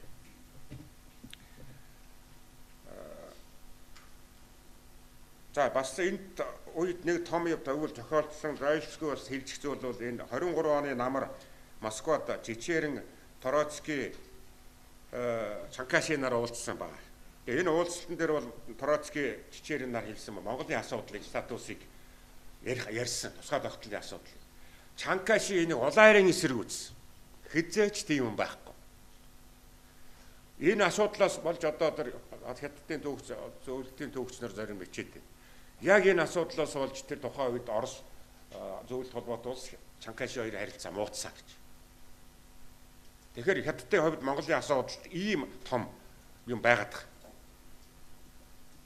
Хажим бол Чанкаши зөвлөлт холбоот эвлэрээгүй шүү дээ. Сталин даруулж ээж нэг Тайван руу зугтж ээж тэр чимээгүй болсон. Тайванчууд 2000 оны дунд үе хүртэл Монголын тусгаар тогтолтыг хүлээн зөвшөөрөөгүй шүү дээ. За яг энтэй давхцаад 24 оны 2 сар түрүү хэлсэн хараахан тэр хятадд буулт хийгээд Монголын асуудал бол одоо жижигхэн зүйлээ. Бид Монголыг одоо хятад ард улсын бүрэлдэхүүнд орно гэж үзэж байна. Монголд бол Монголд хятадын эрх ашгийг зөвшөөрнө гэж мэдэгдэл хийцэн. Чанкашиг тайвшруулж байгаа тэр. Тэгээ энэ үеэс үүний дараа хятад шахалт хийж байгаад 1924 оны 5 сарын 30-нд зөвлөлт холбоот улс дундад эргэн улсын хооронд энэ ерөнхий зарчмын харилцааг зохицуулах гэрээ гэж том гэрээ байгуулсан. Тэгээ энэ гэрээний 5 дугаар зөвлөлт Монголыг гадаад Монгол бол дундад эргэн улсын бүрэлдэхүүн хэсэг мөн гэж заагаад өгсөн. Яг нөгөө 13 оны Бээжингийн тунх шиг юм болсон. За энд монголчууд их маш их дургуутсан. Маш их дургуутсан. Цэрэнд орж гойныг жоохон зөөлрүүлж эвийн олсон байд. Хатанбаатар Магсаржиг бол шууд байлтна гэсэн хятад улстай. Бид энийг тэгээ одоо Монгол элчин төлөөлөгч ирсэн Васильев өдөр хэлсэн байдаг шүү дээ. Яаран одоо сэлэм эргүүлэх гэж хэрэггүй. Улс төрийн бодлого өөр байдгаа. Зохицуул шийдье. Энэ бол манай тактикийн асуудал байгаамаа. Элбэгдорж Ирэнчина энийг ингэж хэлүүлсэн. Эрисколов ингэж хэлсэн. Яваанда хятад ховсгал гарах юм аа. Хятад ховсгал гараад ингэж зөвлөлт баялагын засаг тогтонгууд танаа энэ гэрээ гэж бид нар өөр болгочноо. Санаа зовлт монголчууд энд итгэв. Тэгээ яг энэ үеэс нөгөө монголчуудын дунд комментэрийг эсэргүүцэх янз бүрийн баруун одоо бидний түүхэнд баруун гэж яриад байгаа баруунтны гэж энэ ажиллагаач эхэлсэн шүү дээ. Цэрэнд орж байгаа болохоор их прагматик бодлого барьсан. Ер нь бол зөвлөлт холбоот улстай эвдрэлгүй энийг шийдчихье. Тэгэхгүй бол бид нар хоёр дайсны дунд орно. Хоёр дайсантай жижиг улс байж болохгүй гэж цэрэнд орж байгаа хэлсэн. 26 одоо юм сайд. Ерөнхий сайд. Тэгээд нэг Хатанбаатар Магсаржиг энэ бус хүмүүсийг арай тайвшруулж номхруулсан шүү дээ. Гэхдээ бид энэ 24 оны 5 сарын 31-ний зөвлөлт дундад эргэн улсын хоёрын гэрээг хүлээн зөвшөөрөхгүй байна гэдгийг илэрхийлсэн хэд хэдэн том акцийг монголчууд хийсэн. Яг энэ үед бид даасан бодлого явуулаад. Хамгийн түрүүнд нөгөө комментэрний төлөөлөгч Эрисколов Ирэнчина нарыг хойш нь татуулж авсан. Татуулсан. Энийг аваа. Та нар энэ ч юм одоо Монголын дотоод байдлыг хямралдуулж намыг хуваач. Тэгээ үндсэнд энэ хоёрыг татаж авсан ш. Хоёулынгээ татаж авсан. Энэ Эрисколов Ирэнчина хоорондоо маргалдаад байсан, хэрэлдээд ийсэн. За энэ дараагийн том асуудал болчих واخ. За яг энэ үед Шинжаанд монголчууд хандаж Алтай хязгаарыг Монголд өг гэсэн шаардлага тавьсан. Энийг бид яг түүхэн төлөөлөн бичээд ийдгүү. Гэхдээ энэ бол нөгөө 1800 оны үед дундад Манжин улсын бүрэлдэхүүнд орсон Шинжааны алдагдсан хязгаар босдог гаргаад энэ сэрэг очиад тэгээ суудсан шүү дээ. Энийг авахыг оролдсон монголчууд 24 оны 8 сар 9 сар хүртэл Шинжааны хил дээр хэд хэдэн тулгаралт хийсэн монгол зэргүүд байлдаа хийсэн. Энд чинь нөгөө эсэргүүцэлний ямар нэг реакц үзүүлж байгаа. Бид тусгаар улс шүү. Бид хятадын харьяат биш шүү. Харуулж байгаа хэрэг. Яг энэ үед баргын ховсгалчид Монголд орж ирсэн Мерсет тэргүүтэй хүмүүс. Улаанбаатар төрж ирээд 24 оны 10 дугаар сард баргад өвөр Монгол ховсгал аргая. Монголчуудын дэмжлэгтэйгээр ховсгал хийя. Зэвсэг өгөө. Хэдүүлээ нийлъя гэх энэ асуудал яригдсан. Түүний дараа одоо дуслаа хин очсон монголчууд очсон шүү дээ. За хамгийн том асуудал нь том улс төрийн үйл явдсан 24 оны 11-р сарын 26-нд хийгдсэн бүгд наримт тус тунх гэсэн явдал. Энэ бүгд найрамдах Монгол ард улсыг тунхагласан явдал бол бид тусгаар улс гэдгээл хөрш орнууд харуулсан гол хэрэг болсон. Бид бол нөгөө ардчлалаг үндсэн хууль батсан жижиг юм дээр тойрч маргалдаад байдаг. Гол нь бүгд найрамдах Монгол ард улс гэдэг улс тунхаглаад энийгээ зарлаар хүлээн зөвшөөрлөхөөр оролцсон явдал бол энэ үндэсний аюулгүй байдлаа хангах үйлстэй хамгийн том алхам хийсэн үйл хэрэг улсын 20 дугаар зуунд энэ гол нь. Тэгээ энэ 11 оны 11 сарын 26-ны өдрийн ач холбогдол бол үүндээ оршоод байна. За хамгийн эцэст нь 4-р үед бол 1924 оны 5 сараас 45 оны 10 дугаар сар энэ хугацааг хамруулж. 45 оны 10 дугаар сар гэдэг маань нөгөө юу шүү дээ. Бүх нийтийн санал хураалт тийм ээ. Бүх нийтийн санал хураалтаар амжилттай хийсэн зөвхөн Ар Монголын хэмжээнд хийлээ. Гэхдээ монголчууд 100% саналаа өгсөн. Энэ юуны ач холбогдолтой вэ гэхээр нөгөө 1924 оны зөвлөлт хятадын гэрээний 5 дугаар заалт хүчингүй болж. Энийг хятад зөвлөлт холбоотой улс хоёр хүлээн зөвшөөрж байгаа л гэсэн хэрэг. Гол нь хятад одоо бүгд найрамдах Монгол ард улсын тусгаар тогтнолын асуудлыг бид дахиж ярихгүй, орооцолдохгүй бүгд найрамдах Монгол улсын хэмжээ. Одоо манай Ар Монголын хэмжээ, одоо бидний өнөөгийн Төв Монголын хэмжээ. Асуудал энд ингэ шийдэгдсэн. Тэгэхээр 45 оны 10 дугаар сараас хойш ингээд одоо Монголын нөхцөл байдал үндэсний аюулгүй байдлаа хангах энэ үе шатанд шилжиж орж байгаа. Энэ үндэсний аюулгүй байдлаа хангах үе шат бол 1945-аас 61, 1961-ээс 92, 1992-оос одоо үеэс энэ шаттай явж байгаа. За юм зүйл байна. За ингээд эцэст нь манай энэ түүхээс ургасан гол сургамж юу вэ гэд харахаар ер нь бол энэ улс орны дотоодод эрх ашигын эвлэршгүй зөрчлөөс үүдсэн хуваагдал байдлыг гаргахгүй байх явдал юм байна. Гол сургамж нэгдүгээр. Хоёрдугаарт энэ үндэсний язгуур эрх ашигт ямар нэг хэмжээгээр харшилсан илрэл бүрийг тухай бүрд нь ухаарч ойлгож явах явдал юм байна. Ухаарч ойлгохгүй яваад идэг. Тусгаар тогтолд алдсан хойноо ухаардаг, тэмцдэг, цусурсдаг. Тэгэхээр байх үед нь ухаарч ойлгохын явдал бол 3-дугаарт бол энэ төрийн нэгдмэл, улсын нэгдмэл бодлого хамтын хүчин чармайлтаар энэ үйл явдлаа бий болгож явах ёстой юм байна гэдгийг энэ манай өнгөрсөн түүхийн сургамж харуулж байна. За тэгэхээр өнгөрсөн түүхээ бид нар байнга эргэж харж явах ёстой гэсэн ийм зүйл би эцэст нь хэлье. Тэгээ манай нацагд орж байгаа сайхан шүлэг бичсэн байдгийн 30 онд түүхийн шүлэг гэж би энэ хангаа дэлхий хэвээр атал хүний явдлыг хувирчдаг. Хойших мөрөө харж байж бид урагшлах замаа явнаа гэсэн сургаалыг бидэнд үлдээсэн маань цогторч байна. За анхаарал тавьсан та бүхэнд баярлалаа. Би нэг бодоод явдаг нэг санаа авал өгөхтэй зэрэг монголчуудын түүхийн 1911-ээс 21 оны энэ үе бол одоо их сонирхолтой үе.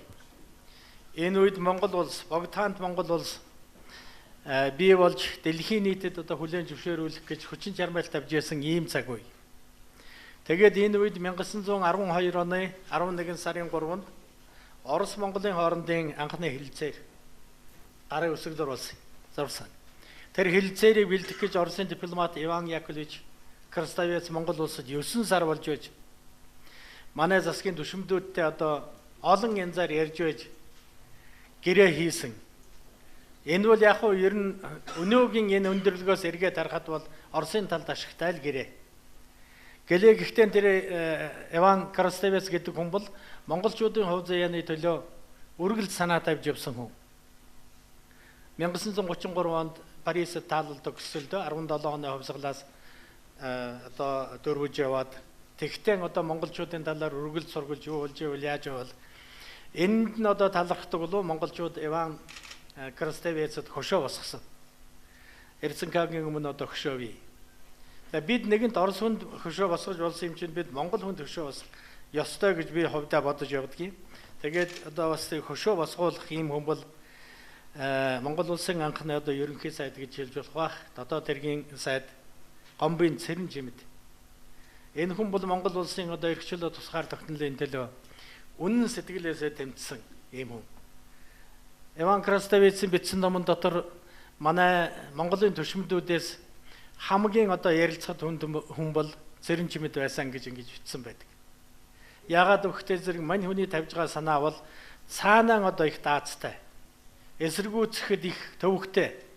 Ийм саналыг тавьж энэ хэлэлцээрийг наашлуулахад хэлэлцээрийг бий болгоход Монголд бас зарим талын ашигтай болоход бол энэ Цэрэн Чимэд дотоод хэргийн сайд анхны ерөнхий сайдын энэ зүтгэлөвл их орсон байхаа гэж ингэж боддог. Тийм учраас монголчууд бол бас Цэрэн Чимэдэд хөшөө босгоход бол ер нь болохгүй зөвлгүй юм шиг ингэж санагддаг. Өнөөдрийн бас хуралдаас протокол юм бичигдэж байгаа үз. Энд бас би ороосоо гэсэн санаанаас энэ бол миний хувийн санал да. Тийм учраас манай судлаачид энэ хүмүүс бол юу гэж бодож явдгийг би сайн мэдэхгүй байна. Зүгээр ингэж бодож явдаг юм а гэдгийг хэлье гэж бодсон юм а. За ингээд бид дараагийн асуудал руу оръё. Бид бол строг регламентаар явж байгаа. Цагтай байгаа. Дараагийн энэ тавих илтгэл бол үндсэндээ 15 минутын хугацаатай 20 дугаар зууны Монголын геополитикийн орчин, морины нүүдэл гэсэн энэ сэдвээр ерөнхийлөгчийн зөвлөх Чулуун Бэлэг 15 минутын бэлтгэл тавина. Юуны өмнө хэлэхэд энэ миний ажил эрхэлж байгаа ажилтай явж хамаагүй хувь судлаачийн байр суурь байгаа шүү гэдэг хэлье. Сүүлийн 300 жилийн турш нийт монголчуудын түүхийг эрхчлөөний төлөөх тэмцэл хэмээн тодтогч болно. Үүнээс 20 дугаар зууны монголчуудын түүх бол бүтшгүй бүтээхийн төлөө, шудраг бусыг шудрагвайлахын төлөө, өөрийн орших ёстой орон зай хүлээн зөвшөөрлөхийн төлөө хүч тэнцвэргүй харилцаанд ялсаар ирсэн тусгаар тогтнолын түүх юм а. Олон улсын харилцаанд өргөн хэрэглэдэг агуу их шатрын хөлөг гэсэн дүрслэл бий. Чухамын агуу их шатрын хөлөг дээрх Монголын сүүлийн 100 жилийн нүүдлийг харахад морины нүүдэл байсан гэж би хувьдаа харддаг. Шатрд ганцхан морь давж нүүдэг, хөндлөн иддэг. Өөрөөр хэлбэл стандарт бус илүү онцгой бодлого шаарддаг бод юм а. 20 дугаар зууны монголчуудын тусгаар тогтнолын тэмцэлж гисэн хоёр их хөрш гүрнээсээ цааш халж харьцаж олон улсад хүлээн зөвшөөрөгдөхийн төлөөх тэмцэл байсан юм. 20 дугаар зууны Монголын тусгаар тогтнол Батлан хамгаалах бодлогын онцгой үе бол дэлхийн 2 дугаар дайны дараах үе. Чухмын энэ үеийн Монголын гадаад бодлого геополитикийн орчин судлах илүү их хэрэгцээ сүүлийн үеийн их гүрнүүдийн харилцаа, либерализмын давалгаа буцаж үндэсний үзэлд иргэн сэргэж байгаа. Нүүбийн бодит хүч багасж үл тааварлаг орчин руу орж байгаа энэ үед чухал юм а. Чухам зүүн хойд Азад байсан Хүйтэн дайны хэлбэртэй харилцаа өнөө хүртэл хадгалагдсаар байна. Азад явуулах бүгд найрамд Монгол ард улсын гадаад бодлого зүүн хойд Азийн бүс нутагт температур түлхүү явагдаж байгааг түүний газар зүүн байршил, геостратегийн ашил бүгд орно дүгнэж болно. Геополитикийн онолын томоохон төлөөлөгч Спикман хэн Римлидэд дамгаалж чадна тэр дэлхийн хувь зайг атгах хэмээн онолцсон. Харин Япончууд Хятадыг эзлэх аваас юуны өмнө Манжуур Монголыг эзлэх хэрэгтэй, дэлхийг эзлэхээс юуны өмнө Хятадыг эзлэх хэрэгтэй гэсэн төдийгүй Манжуур Монголын талаарх идэвхтэй бодлого. Их газрын бодлого Манжуур Монголын төмөр замгсан дид гарчгууд бүхий меморандум гаргаж байлаа. Эдгээр үзэл баримтлуудын дагуу дэлхийн 2 дугаар дайны Японы түрэмгийлэл, дайны дараах Америк нэгдсэн улсын зүүн хойд Азад цөмийн зэвсэг бүхий баазаа байрлуулсан зүйл холбоот улс болон бүгд найрамд Хятад ард улсын идэвхтэй хатгалгаар хойд Солонгос байгуулагдсан юм а. Өөрөөр хэлбэл геостратегийн барьцлаас үүдээд энэ бүс нутгийн сүүлийн 100 жилийн түүхэн их гүрнүүдийн геополитикийн хайчин бодлогод өртөж өөр хоорондоо мөчөөрхөлдөн иржээ. 20 дугаар зууны дунд үеийн Монголын гадаад бодлого дэлхийн 2 дугаар дайны дараа тогтсон хоёр тулд хөрсөн дээр боловсрсон төдийгүй геополитикийн утгаараа бүгд найрамд Монголд орд улс өөрөө ч Хүйтэн дайны бүтээгдэхүүн болон мэндэлж nation state хэмээн хүлээн зөвшөөрөгдсөн юм а. Юуны өмнө тухайн үеийн эрх баригчид 1945 онд Японд дайн зарлагтай баримталж байсан нэгдсэн Монгол улсыг байгуулах тухай үдлээсээ илтэд татгалзаж Яалтын гэрээр их гүрнүүдийн тохиролцсон гадаад Монголын статус ковгийн хүрээнд дээ юурэ нүүбийн гишүүн тусгаар улс байхыг зорьсон байдаг. Өөрөөр хэлбэл үндэсний эрхчлөөний хувьслын гол үзэл санаа болж ирсэн Монгол турхтан бүгдээр нэгэн улс гэрт багтах буюу Монголын нутгийг цагаан хэрмээр тогтоож нэгтгэх стратеги орхиж олон улсын харилцааны шинэ нөхцөлд олдож буй боломжийг тохируулан өөрийн тусгаар тогтныг хүлээн зөвшөөрөхөд чиглэл болсон байдаг. Юуны өмнө Сталин гадаад Монголын тусгаар тогтнолыг их гүрнүүдээр төдийгүй хөрш хятадуудаар хүлээн зөвшөөрлөх замаар бүгд найрамдах Монгол ард улс хэмээх бүүбрийн үүрэгтэй нэгэн шинэ Монгол улсыг амжилттай байгуулад байсан юм. жолоодогчийн төлөвлөж байсан дэлхийн хувьсгалын төв зүйд холбоо тусаас Хятадаар дамжин Латин Америк хүрэх тухай түүний хувьсгалын арматизм үнэнх хэрэг дээрээ дараагийн дэлхийн 3 дугаар дайны тухай мөн өөрийн гол өрсөлдөгч Америк нэгдсэн улсыг унгах алсын эсрэгтэй бүхий агуу төлөвлөгөө байв. Дэлхийн 3 дугаар дан эхлэхэд өөрийн улсын аюулгүй байдлаа бүбэр бүсүүдээр халахлах зорилтын хүрээнд монголчуудын тусгаар тогтлын төлөө шаргуу тэмцжээ. Сталин 1939 онд Монголын нутаг дэвсгэр дээр Япончуудтай нүдэлсэн шигээ Америкчуудтай мөн байлна гэж тооцсон байсан юм. Тийм ч учраас гадаад Монголын статус квоны талаар дундад ирэх улсын төлөөлөгчтэй уулзахдаа стратегийн үднэс авч үзэхэд аль нэг цэрэгцэн их хүрэн гадаад Монголоос зүйд холбоот улсыг довтолж Сибирийн төмөр замыг тасдах юм бол зүйд холбоот улс өнгөрхөн тэр хэмээн хэлээд Япон Хятад аль нь Монголыг эзлэх хүчгүй учраас эл санаагаа Америк нэгдсэн улстай холбон тайлбарлсан байдаг. Дэлхийн хувьсгалыг ялуулахын тулд Японы Кантуны армийг бут цохих нэрийн доор Америкаас өрсөн Хятадаар дамжин Азад аль болох гүн нэвтэрч тэнд аль болох олон бүпэр социалист бүгд найрамд улсуудыг байгуулах хэрэгтэй гэж үзсэн юм. Яг энэ зорилгынхаа хүрээнд дахин нэг шинэ армаа Монгол байгуулахыг ч тэр хүсэж исэн. 1945 оны 8 дугаар сарын эхээр Маршал Чойвелсон Кремльд Сталин дуудаж уулзсан. Уулзалтанд Сталин санамсаргүй маягаар гадаад болон дотоод Монголын удирдагч болох Чойвелсонгийн төлөө хундаг өргөсөн Японы чөлөөлөх дан зүйд холбоот улс Нарман Монголын хөдөлгөөнийг дэмжиж байгаа гэсэн ойлголтыг Чойвелсон төрүүлсэн учраас тэрээр эх орондоо буцаж ирээд Монгол овогт нэгэн гэр улс болж оршин суухыг хүсэж ирснийг үндэслэж хэмээн Японд дайн зарласан байдаг. Сталин Хятадтай гадаад Монголын цогцоор тогтлын талаар уулзахдаа монголчууд гадаад дотоод Монголыг нэгтгэхийг маш их хүсэж байгаа юм хэмээн сүрдүүлсэн зэрэгээс үзэхэд түүнд Хятадтай хил амаа олдохгүй Америкт алдсан тохиолдолд нэгдсэн Монгол улсыг байгуулах замаар Америкууд эсрэг тулах төлөвлөгөө байжээ гэж харж болно. Ийхүү монголчуудын элэг нэг дахин дүүгээ нэгтгэж хуучин түүх газар нутгаа эргүүлэн авч Нарман Монгол байгуулагдах бодит болцоо бүрдсэн байсан юм а. Гэвч дараагийн хэрэг явдлаар Хятад Америкчууд нэвтрээгүй өрүүл бором иргэний танд Хятадын коммунист нам яаж 600 сая хүнийг удирдах хэрэг болж авснаар Азад социализмын алтан үе ирлээ. Одоо Сталин Нарман монголчууд хэрэггүй учраас нэгд хүсэлтээ өөрөө Монголд ноёдыг Улаанбаатар дүрэн авчиж буудаж үдэл санааны удирдагч хой болсон Москвад эмчилж цааш харуулсан юм. Түүнд монголчууд бүгд найрамдах Монгол ард улс буюу гадаад Монголын хэмжээнд тусгаар тогтнох хуучин төсөл нь ашигтай болсон юм а.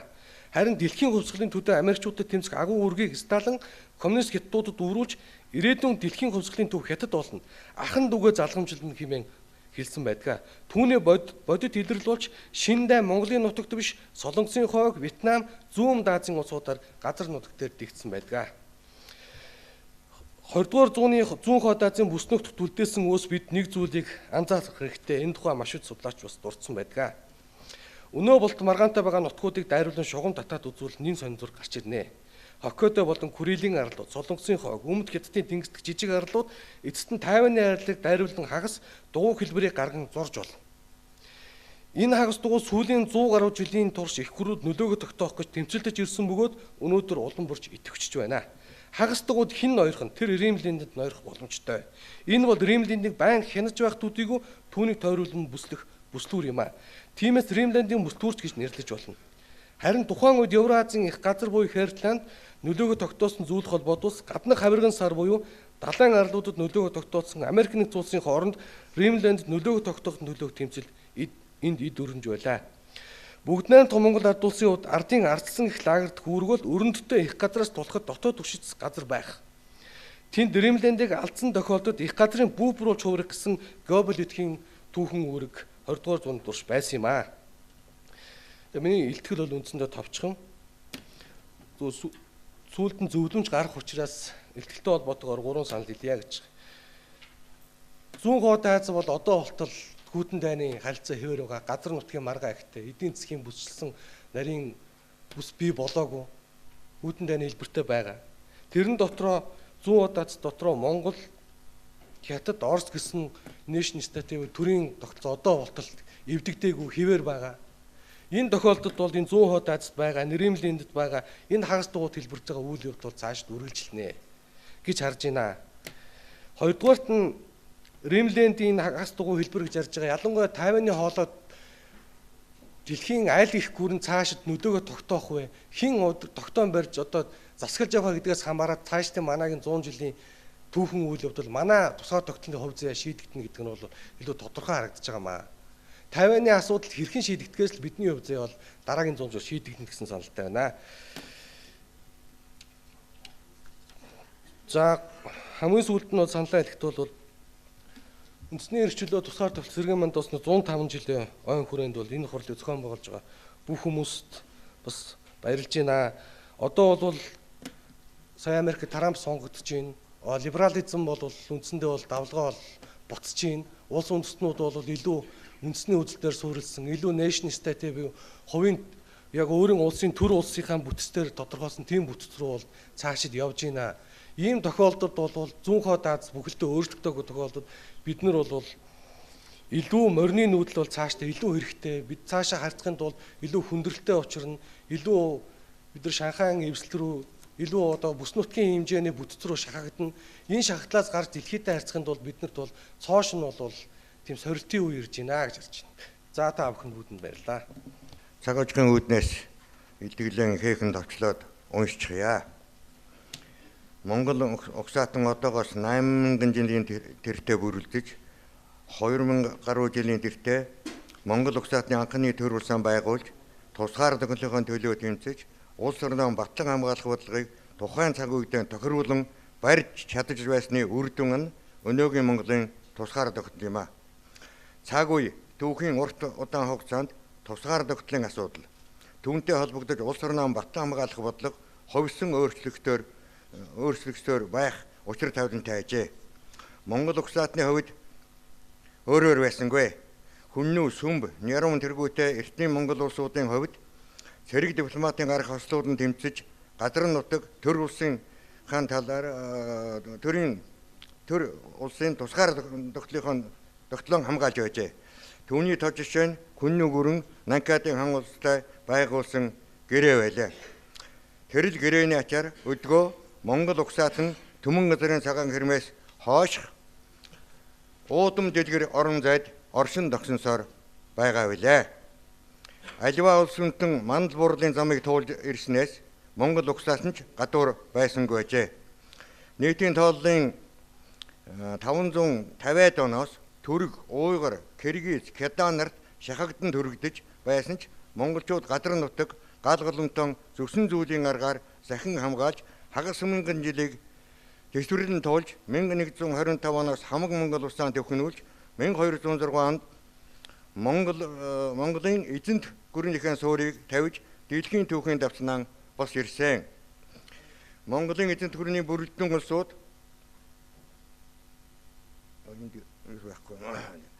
Монголын эзэнт гүрний бүрэлдэхүүн улсууд эхэндээ дипломат бодлого, найрсаг харилцаа, худалдааг хөгжүүлэх замаар тусгаар нөхөдлөө бэхжүүлэхийг зорьсон боловч батлан хамгаалах бодлого нь аливаа дайсныг зэвсгийн хүчээр дарж нутаг усаанд хэлэх замаар Монгол угсаатан авран хамгаалах үйл ажиллагаанд арга буюу шилжсэнийг түүхэн баримт нотолдог. Гэвч эзэнт гүрэн өвөр хоорондоо тэрсэлдэн дайтаж олон шашинд орж харьжин уусч тусгаар тогтол аюулгүй байдлаа хамгаалах нэгдсэн бодлого алдагдсан зэрэг олон шалтгааны улмаас задран бутарч улмаар Монголд улс төрийн бутралд нүүрлэж 17 дугаар зуунд манжин ирсээд орсон. Тиймээс 1640 оноос 1946 он хүртэл Монголын тусгаар тогтлын төлөө тэмцэл хэд хэдэн үе шат хамжин өрнөжээ. Манжин аюул нүүрлсэн үед Монгол хаан ноёд батлан хамгаалах бодлогоо эргэн харж шарын шашин улмаар дэлгэрүүлэх замаар монголчуудын оюун санаа нэгдлийг буулгах, өөрсдийн харилцаа, эвийн нэгдлийг баттгах бодлого баримтлах болжээ. Үүний баталгаа нь 1639 онд өндөр гигэн зан надрыг халах Монголын ширээнд Монголын шашины тэргүүнээр өргөмжилсөн. 1640 онд Тарвагтайд халах ойрдын чуулган болж 44-2-ын их цаазыг баталсан явдал юм а. Гэвч энэ бодлогыг тухайн үеийн хан ноёдын залгамжлагчид хэрэгжүүлж чадаагүй уршгаар 1636 онд Өвөр Монгол, 91 онд Талх Монгол, за дагаар орж 1755 онд Зүүн Горын хаант улсыг Манжин цэрэг төрөмгийлэн эзэслэр Монгол даяаран Манжин эрхлээд орж 275 жилийн турш монголчуудын тусгаар тогтнолын үзэл санаа хүнжилдөө уншсаар 20 дугаар зуунтай золгожээ. 20 дугаар зууны зуун эхлэхэд дэлхийн ертөнц Аз төвийн улс төрийн амьдралд их өөрчлөлт гарч их Монгол улс манж гэдгийн ноёрлоос гарах улс төрийн нөхцөл бололцоог ашиглан богд жавзамд тэргүүтээ төрийн зүтгэлтнүүд олноо өргөгсөн Монгол улсаа дэлхийн тэргүүлэх улс орнуудад тунхаглан зарлаж байсан тэр өдрийг бид тэмдэглэж байна. Хүрээнд сууж байсан Оросын ерөнхий консул Юба Петербургт дэлгэсэн 1912 оны 1-р сарын мэдээндээ хэрвээ нэгэн цагт Монголын сүүлчийн жилүүдийн түүхийг бичих болвол түүхнээ хамгийн аимшиггүй ухаантайч энэ тухай бодохыг зүрхлээгүй зүйлийг хэрэгжүүлэгч богдгийгээний зоригтой шийдвэртэй санаачлагыг талархалтайгаар тэмдэглэх болно хэмээн тэмдэглэж байсныг өнөөдөр дурсахад таатай байна. Энэ үед дэвшсэн батлан хамгаалах бодлого нь тун өвөрмөц байлаа. 1912 онд Монгол улсыг байгуулсан учрыг Франц, Бельги, Голланд, Орос зэрэг 8 улсын гадаад хэргийн явдлын яамна илгээсэн бичигт Монгол улс нийт бүхнээр эртнээс тогтсоор ирсэн өөрийн газар орон ёс журмыг алдахгүйгээр сахих гэж тусгаар нөхцөл батлан хамгаалах болгон тодорхойлж байжээ.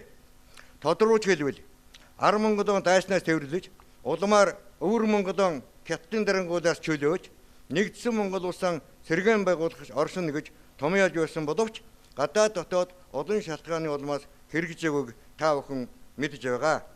1912 оны өвөл Манлайвын дамжин сүрэнгээс Богдаанд өргөсөн бичигт идүүгээ гадаадын олон улсуудын хууль дор аливаа улсад хүн, эргэн, доорд, баян ядууг ядахгүй цөм цэрэг дагнах албан буюу гэсэн нь цэрэг иргэнгүй бүх ард түмний шармаалтаар тусгаар нөхцөлөн хамгаалах тухай өнөөгийн Монголын үндсэн хууль болон батлан хамгаалах бодлогод уламжлагдсан хувьчлагдж байна. Энэ бол харийн бус Монгол хөрсөндөө буусан бодлого мөн юм а. 1921-с 22 оны үед Янжин Сүхбаатар тэгш журамд баян хүчрхэг улс болох гэсэн бодлого барьж байсан.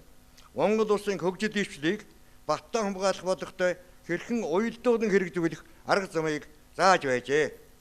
Түүнчлэн иймээс Монгол улсын батлан хамгаалах бодлого нь зөвлөлтийг түшиглэж түүний дээвэр дээр тусгаар нөхцөлөө хамгаалж олон улсаар хөдөөн зөвшөөрүүлэхийн төлөө тэмцэл болж хувирчээ. Гадаад явдлын сайд Маршал Дэмэд 1934 онд гаргасан тушаалдаа бүгд найрамд Монгол улс зөвхөн өөрийн тусгаар тогтсон байдлын төлөө тэмцэж бүхий тул гадаадын ямар ч боловсон бүдүүлэг усад хэрхэвч халдаж довтлохгүй дээр хэрв дайсан этгээдээс манай тусгаар тогтсон эрхчлөөнд халдаж ирвэл түүний бүхий л хүч чадлаар зохиж тэмцэх нь манай тусгаар тогтнол хэмээх үгийн гол үндсэн тайлбар болно. Хэмээн тусгаар тогтнол батлан хамгаалах бодлогын мөн чанарыг тодорхойлж байжээ. Ийм бодлого зөв байсны ачаар халахын гол чөлөөлөх танд зөвлөлтийн дайчидтай Монгол Ардын хувьсгал зэрэг мөр зэрэгцэн тулдаж ялалт байгуулснаар 1946 онд Монголын тусгаар тогтнол олон улсаар хүлээн зөвшөөрөгдсөн билээ. Дайны дараа хоёр хөрштэй найрсаг харьцаа тогтсон Монгол улсын тусгаар нөхцөлийн болоод батлан хамгаалах бодлогод өөрчлөлт оруулах нөхцөл бүрдүүлснээр хэдийн цэргийн татан болгож Монгол Ардын хувьсгал цэргийг асар их хэмжээгээр цомгдгон цэргийн техник ресурс боловсон хүчнийг эх орны улс төрийн аж ахуй соёлын хөгжлийн үйлсэд татсан билээ. Энэ нь эх орны хөгжилд дөрвтэй хөв нэмэр уурсан эерэг ач тустай гэлээ 10 хэдхэн жилийн дараа 1960-аад оноос армийг өргөдгөн зохион байгуулах болоход цэргийн байгуулалтан сулжаасан энэ ажил маш их хүндрэл учруулсан сөрөг үр дагавартай байлаа. Бид Монголын тусгаар тогтвол батлан хамгаалах бодлогын хувь заяаны түүхийг ийхүү нуршин өгүүлсэн нь тухайн үеийн өөрийн орны болон олон улсын нөхцөл байдлаас батлан хамгаалах бодлого өөрчлөгдөн шинжлэгдэж байдаг. Батлан хамгаалах бодлогын буруу зөвөөс улс орны тусгаар нөхцөлийн хувь заяас шууд хамаарч байдгийг харуулах зорилгод оршиж байгааг илтгэе. Бид тусгаар нөхцөлөө тогтлон олсон сургамжийнхаа зэрэгцээгээр алдаж байсан сургамжаач ямагт санаж явах ёстой байхаа. За тайлбар тоож үсгээс үзүүл.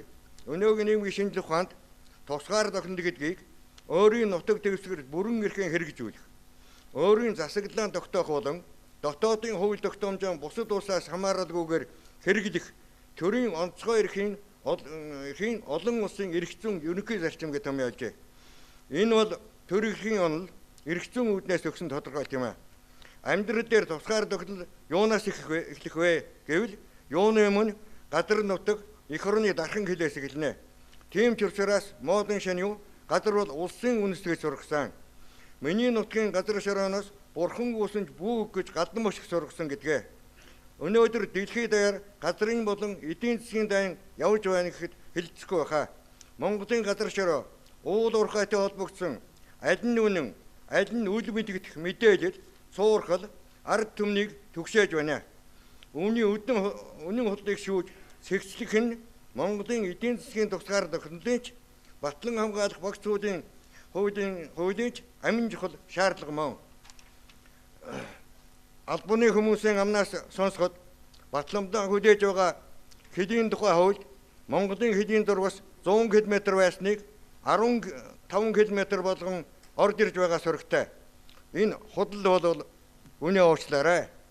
Хэрвээ үнэн бол уул уурхайн ажил хэдийн дургаас 15 км очих нь гэж төгсөж байна. Тэнд хэн очиж ажиллах бол гэж эргэлзэж байна. 1970-ад онд хоёр солонгосын харилцаа гүн хөгжрөх үеэр хойд солонгос нь хэдийн дургын доогуур 200 м гүн туннелүүд ухаж дайн болоход өмнөд солонгосын ард сэргэн гарахыг зорж байжээ. Нэг туннел нь нэг цагт мотоводлогын 1200 сэрэг гарах болцоотой. Тэр туннелд орж ирсэн хүний хувьд би 15 км гэдэг сургийг дуулахад сэтгэл төгсөж байгаамаа. Тусгаар нөхдөлийн батгаан амгалан төрийн тогтолцоо ард түмний эв нэгнээс эхэлнэ. Монголчууд төрийн нэгдмийн тогтолцоо эв нэгдлэн алдснаас тусгаар тогтолцоо алдаж байсныг дээр өгүүлсэн. Өнөөдөр ард түмний маань дунд нам малгайтай төрийн тогтолцоо тогтож намууд ард түмэн оюуны чадвархан талцуулан хувааж эв нэгдлийг алдагдуулж байна гэж хэлцэх боллоо. Монголын тусгаар нөхдөлийн баталгаа дархлааны нэг нь монгол хэл соёл мөн. Гэтэл Улаанбаатарын гудамжаар явж байхад хаанхын ямар хотод явж байна гэж зүүдэлж байна уу гэж өөрсдөө асуумаар боллоо. Тусгаар тогтно гэдэг нь эрхчлөө юм а. Нүдэрдэн муудам талынхаа ингэр хөлгийн дуран жигүүртэн мэд нисж яваа монголчууд эрхчлөө тусгаар тогтнолын гүн мэдрэмжтэй ард мөн. Гэтэл эрхчлөөг танхаарл гэж ухаарах нь их болж гэх мэтээр эх орны тусгаар тогтнолын төлөө монголчууд бидний бодох зүйл бишгүй болсныг дурдан өнгөрөё. За дүгнж болгоод 4 зүйл хэлье. Тусгаар тогтнол батлан хамгаалах бодог хоёр салшгүй холбоотой цаг үе нөхцөл байдлаа даган өөрчлөгдөн шинжлэглэж байдгийг би дээр чадан ядан нотлохыг бодлоо. Хоёрдугаар батлан хамгаалахын багц суулийг дагалдан гарах хуулиудыг батлуулж авахар холбогдох албаны хүмүүс хичээнгүйлэн зүтгэж байгаад итгэж байна. Тэр цагт өнөөгийн Монголын батлан хамгаалах бодлого хэрэгжлийн хөрсөн дээр бууж мөрдөгдөх болно. 3. Батлан хамгаалах бодлого бол хэдэн мөржтэй хүн ажил биш. Монгол улсынхаа тусгаар нөхдөлийн төлөө зүрхэн зохиолдог эх оронч эргэн бүрийн хийх ажил мөнийг ард түмэндээ өргөнөөр сурталчлах хэрэгтэй байна. Энэ үгийг би хэлж байгаа юм бишээ. Энэ одоо алдарч яруунаар бүрдэржин одоо үг гэдгийг та нар мэдж байгаа. Би зүгээр энд юу тодтох гээд байна гэхээр эргэн бүхний гараар энэ тусгаарлагч бичсэн юм а гэж одоо энийг л бид төгсгөлдөө энэ хэлснийг л би амтч зохон тэмдэглээд байгаа юм. За эцэст нь Монгол улсын ерөнхий сайд асан амар агшны хэлсэн Монгол хэмээх улс орон хэдий ч нэ урт удаан оршин тогтнож байх эсэх явдлыг нэгэн тийш болгон тогтоож өгөх нь эрхгүй одоо үеийн бидний монгол хүмүүсийн үүрэгт зайлшгүй тулгарсан их хэрэг явдал мөн тул монгол хүн бүхний өдгөө ас хитэн сандаж хичээвээс ахих чухал явдал нь үнэхээр мөн хэмээн хойч үедэн үлдээсэн гэрээслэр итгэлээ төгсгөө. Анхаарал тавьсанд баярлалаа. Батлан хамгаалах гэдэг чинь өөрөө юу гэсэн үг? Минь зүгээр л орчуулсан үг шүү дээ. Их л гоё болох гэсэн үг. Абороно гэдэг үгийг л манайх бүр батлан хамгаалах болгоол ингээл ийм болгосон. За ингээд батланаа хамгаална гэдэг нь юу вэ гэд ингээд ухаад бодох юм бол сонин ойлголт гарч ирэхээр ийм юм байгаа юм аа. Цэргийн яамч гэж хэлсэн ядгийн ер нь одоо цэргийнхээ юмнуудаар явхад бид ер нь яагаад болдгоо юм цэргийн их сургууль гэд биж байсан шүү дээ. Төрийн цэргийн бодлого гэд явж байхад бол тэр батлан хамгаалах бодлого гэхээр тийм болчдөг гэж тайлбарууд хэлж ил байна лээ л дээ. Өргөсөж байгаа янз бүрийн юмнууд ярьж ил байна лээ. Гэхдээ энэ дотор ч уламжил маань явж байгаа шүү гэдгийг одоо би л хувьдаа ингэж боддог юм аа. За хоёрдугаар манай зөвсгтөвчний бүрэлдэхүүнийг өнөөдөр ингээ хуульчлаад өгсөө. Зөвсгтөвчин гэдэг бол үндсэндээ одоо тэгээд манай өнөөдрийн энэ хуурай замын ерөнхий зориултын цэрэг, хөлийн цэрэг, дотоодын цэрэг энэ онцгой байдлын газар арах юм шиг байна. Тэгээ ингээд хуульчлаа тавьдлаа өнөөдөр дотоодын цэрэг гэдэг маань хаана байгаа вэ байхгүй л байгаа шүү дээ. Ийм юм байна. За энэ онцгой байдлын алба байна. Иргэний хамгаалтын алба гэдэг батлан хамгаалахын яамны харьяанд олон жил болсон. Даш дарга сууж байна. Батлан хамгаалахын яамнаас салгах гэсэн одоо ганцхан одоо гол зорилт, ганцхан гол юм байгаа гэсэн тэр нь юу гэхтэй зэрэг цэргийн одоо эгнэнд байхтай зэрэг гадны тусламж ирдэгвэ. Эннээсээ болоод одоо онцгой байдлын алба тусдаа болоод биеэ дагаад агентлаг болоод өнөөдрийн төвшөнд төрсэн. Би энэ үнийг бол буруу гэж хэлэхгүй байгаа юм. А гэтэл яагаад өнөөдөр эргээд одоо зөвсгтөвчний бүрэлдэхүүнд орчих болчихвоо. Тийм хэмжээний одоо гадны туслан дэмжлэгийг аваад одоо ханчлаа гэж ойлгож байгаа мó. Эргээд одоо зөвсгтөвчний бүрэлдэхүүнд орчхоор чинь тусал дэмждэг тэр юм нь одоо болчих юм биш үү гэдэг санааг би бас энэ боломжийг ашиглаад хөрдөргүүлэх боломж олдсон дээр гэдэг шиг хэлжээ гэж бодсон юм аа. Шагдар докторийн санаа зовж байгаа тэр юмд бүгдээрээ одоо хүмүүс санаа зовж байгаа. Хөлийн зурвсыг хэл рүүгээ шахна гэдэг бол их буруу. Энэ юугаар ямар шахалдаар ингэж байгааг ч би ойлгож байна. Тэр рүү уулуурхан одоо группүүдийг оруулах л ийм сонирхол байгаа. Тийм л юмтай хүмүүс л тэр рүү одоо шахаж байгаа. 100 км-ээс одоо дотгошуулгоо 15 байхад болно гэж. Энэ юуроос болохгүй л асуудал. Монгол улс тусгаар тогтсон бай, эрхчлөөт энэ байдлыг үргэлж хадгалж бай. Энэ бодлого хэрэгжижил байх тохиолдолд бол хэлий бол найдвартай байх ёстой. Хөлийн зурвас бол тодорхой газар байх ёстой. Бид одоо ашигт малтмалын одоо орд ашиглах нь битий хэл малчин айлуудаа одоо нүүлгэж сууршуулахтаа одоо бүр хөлийн цэргээс засгийн газараас өвшөөрөл гарч иж одоо өвлөж хаварж иж ингэж ашигладаг шүү дээ. Бэлчээрэн хүртэл ингэж ашиглаж байхад газрын дорх эрдэс баялгын ашиглахын тулд за тэр бол одоо мэдээж хэрэг лиценз эзэмсэн тодорхой хүмүүсийн энэ түлхэлгээр явуулж байгаа болов уу гэж бодож байна.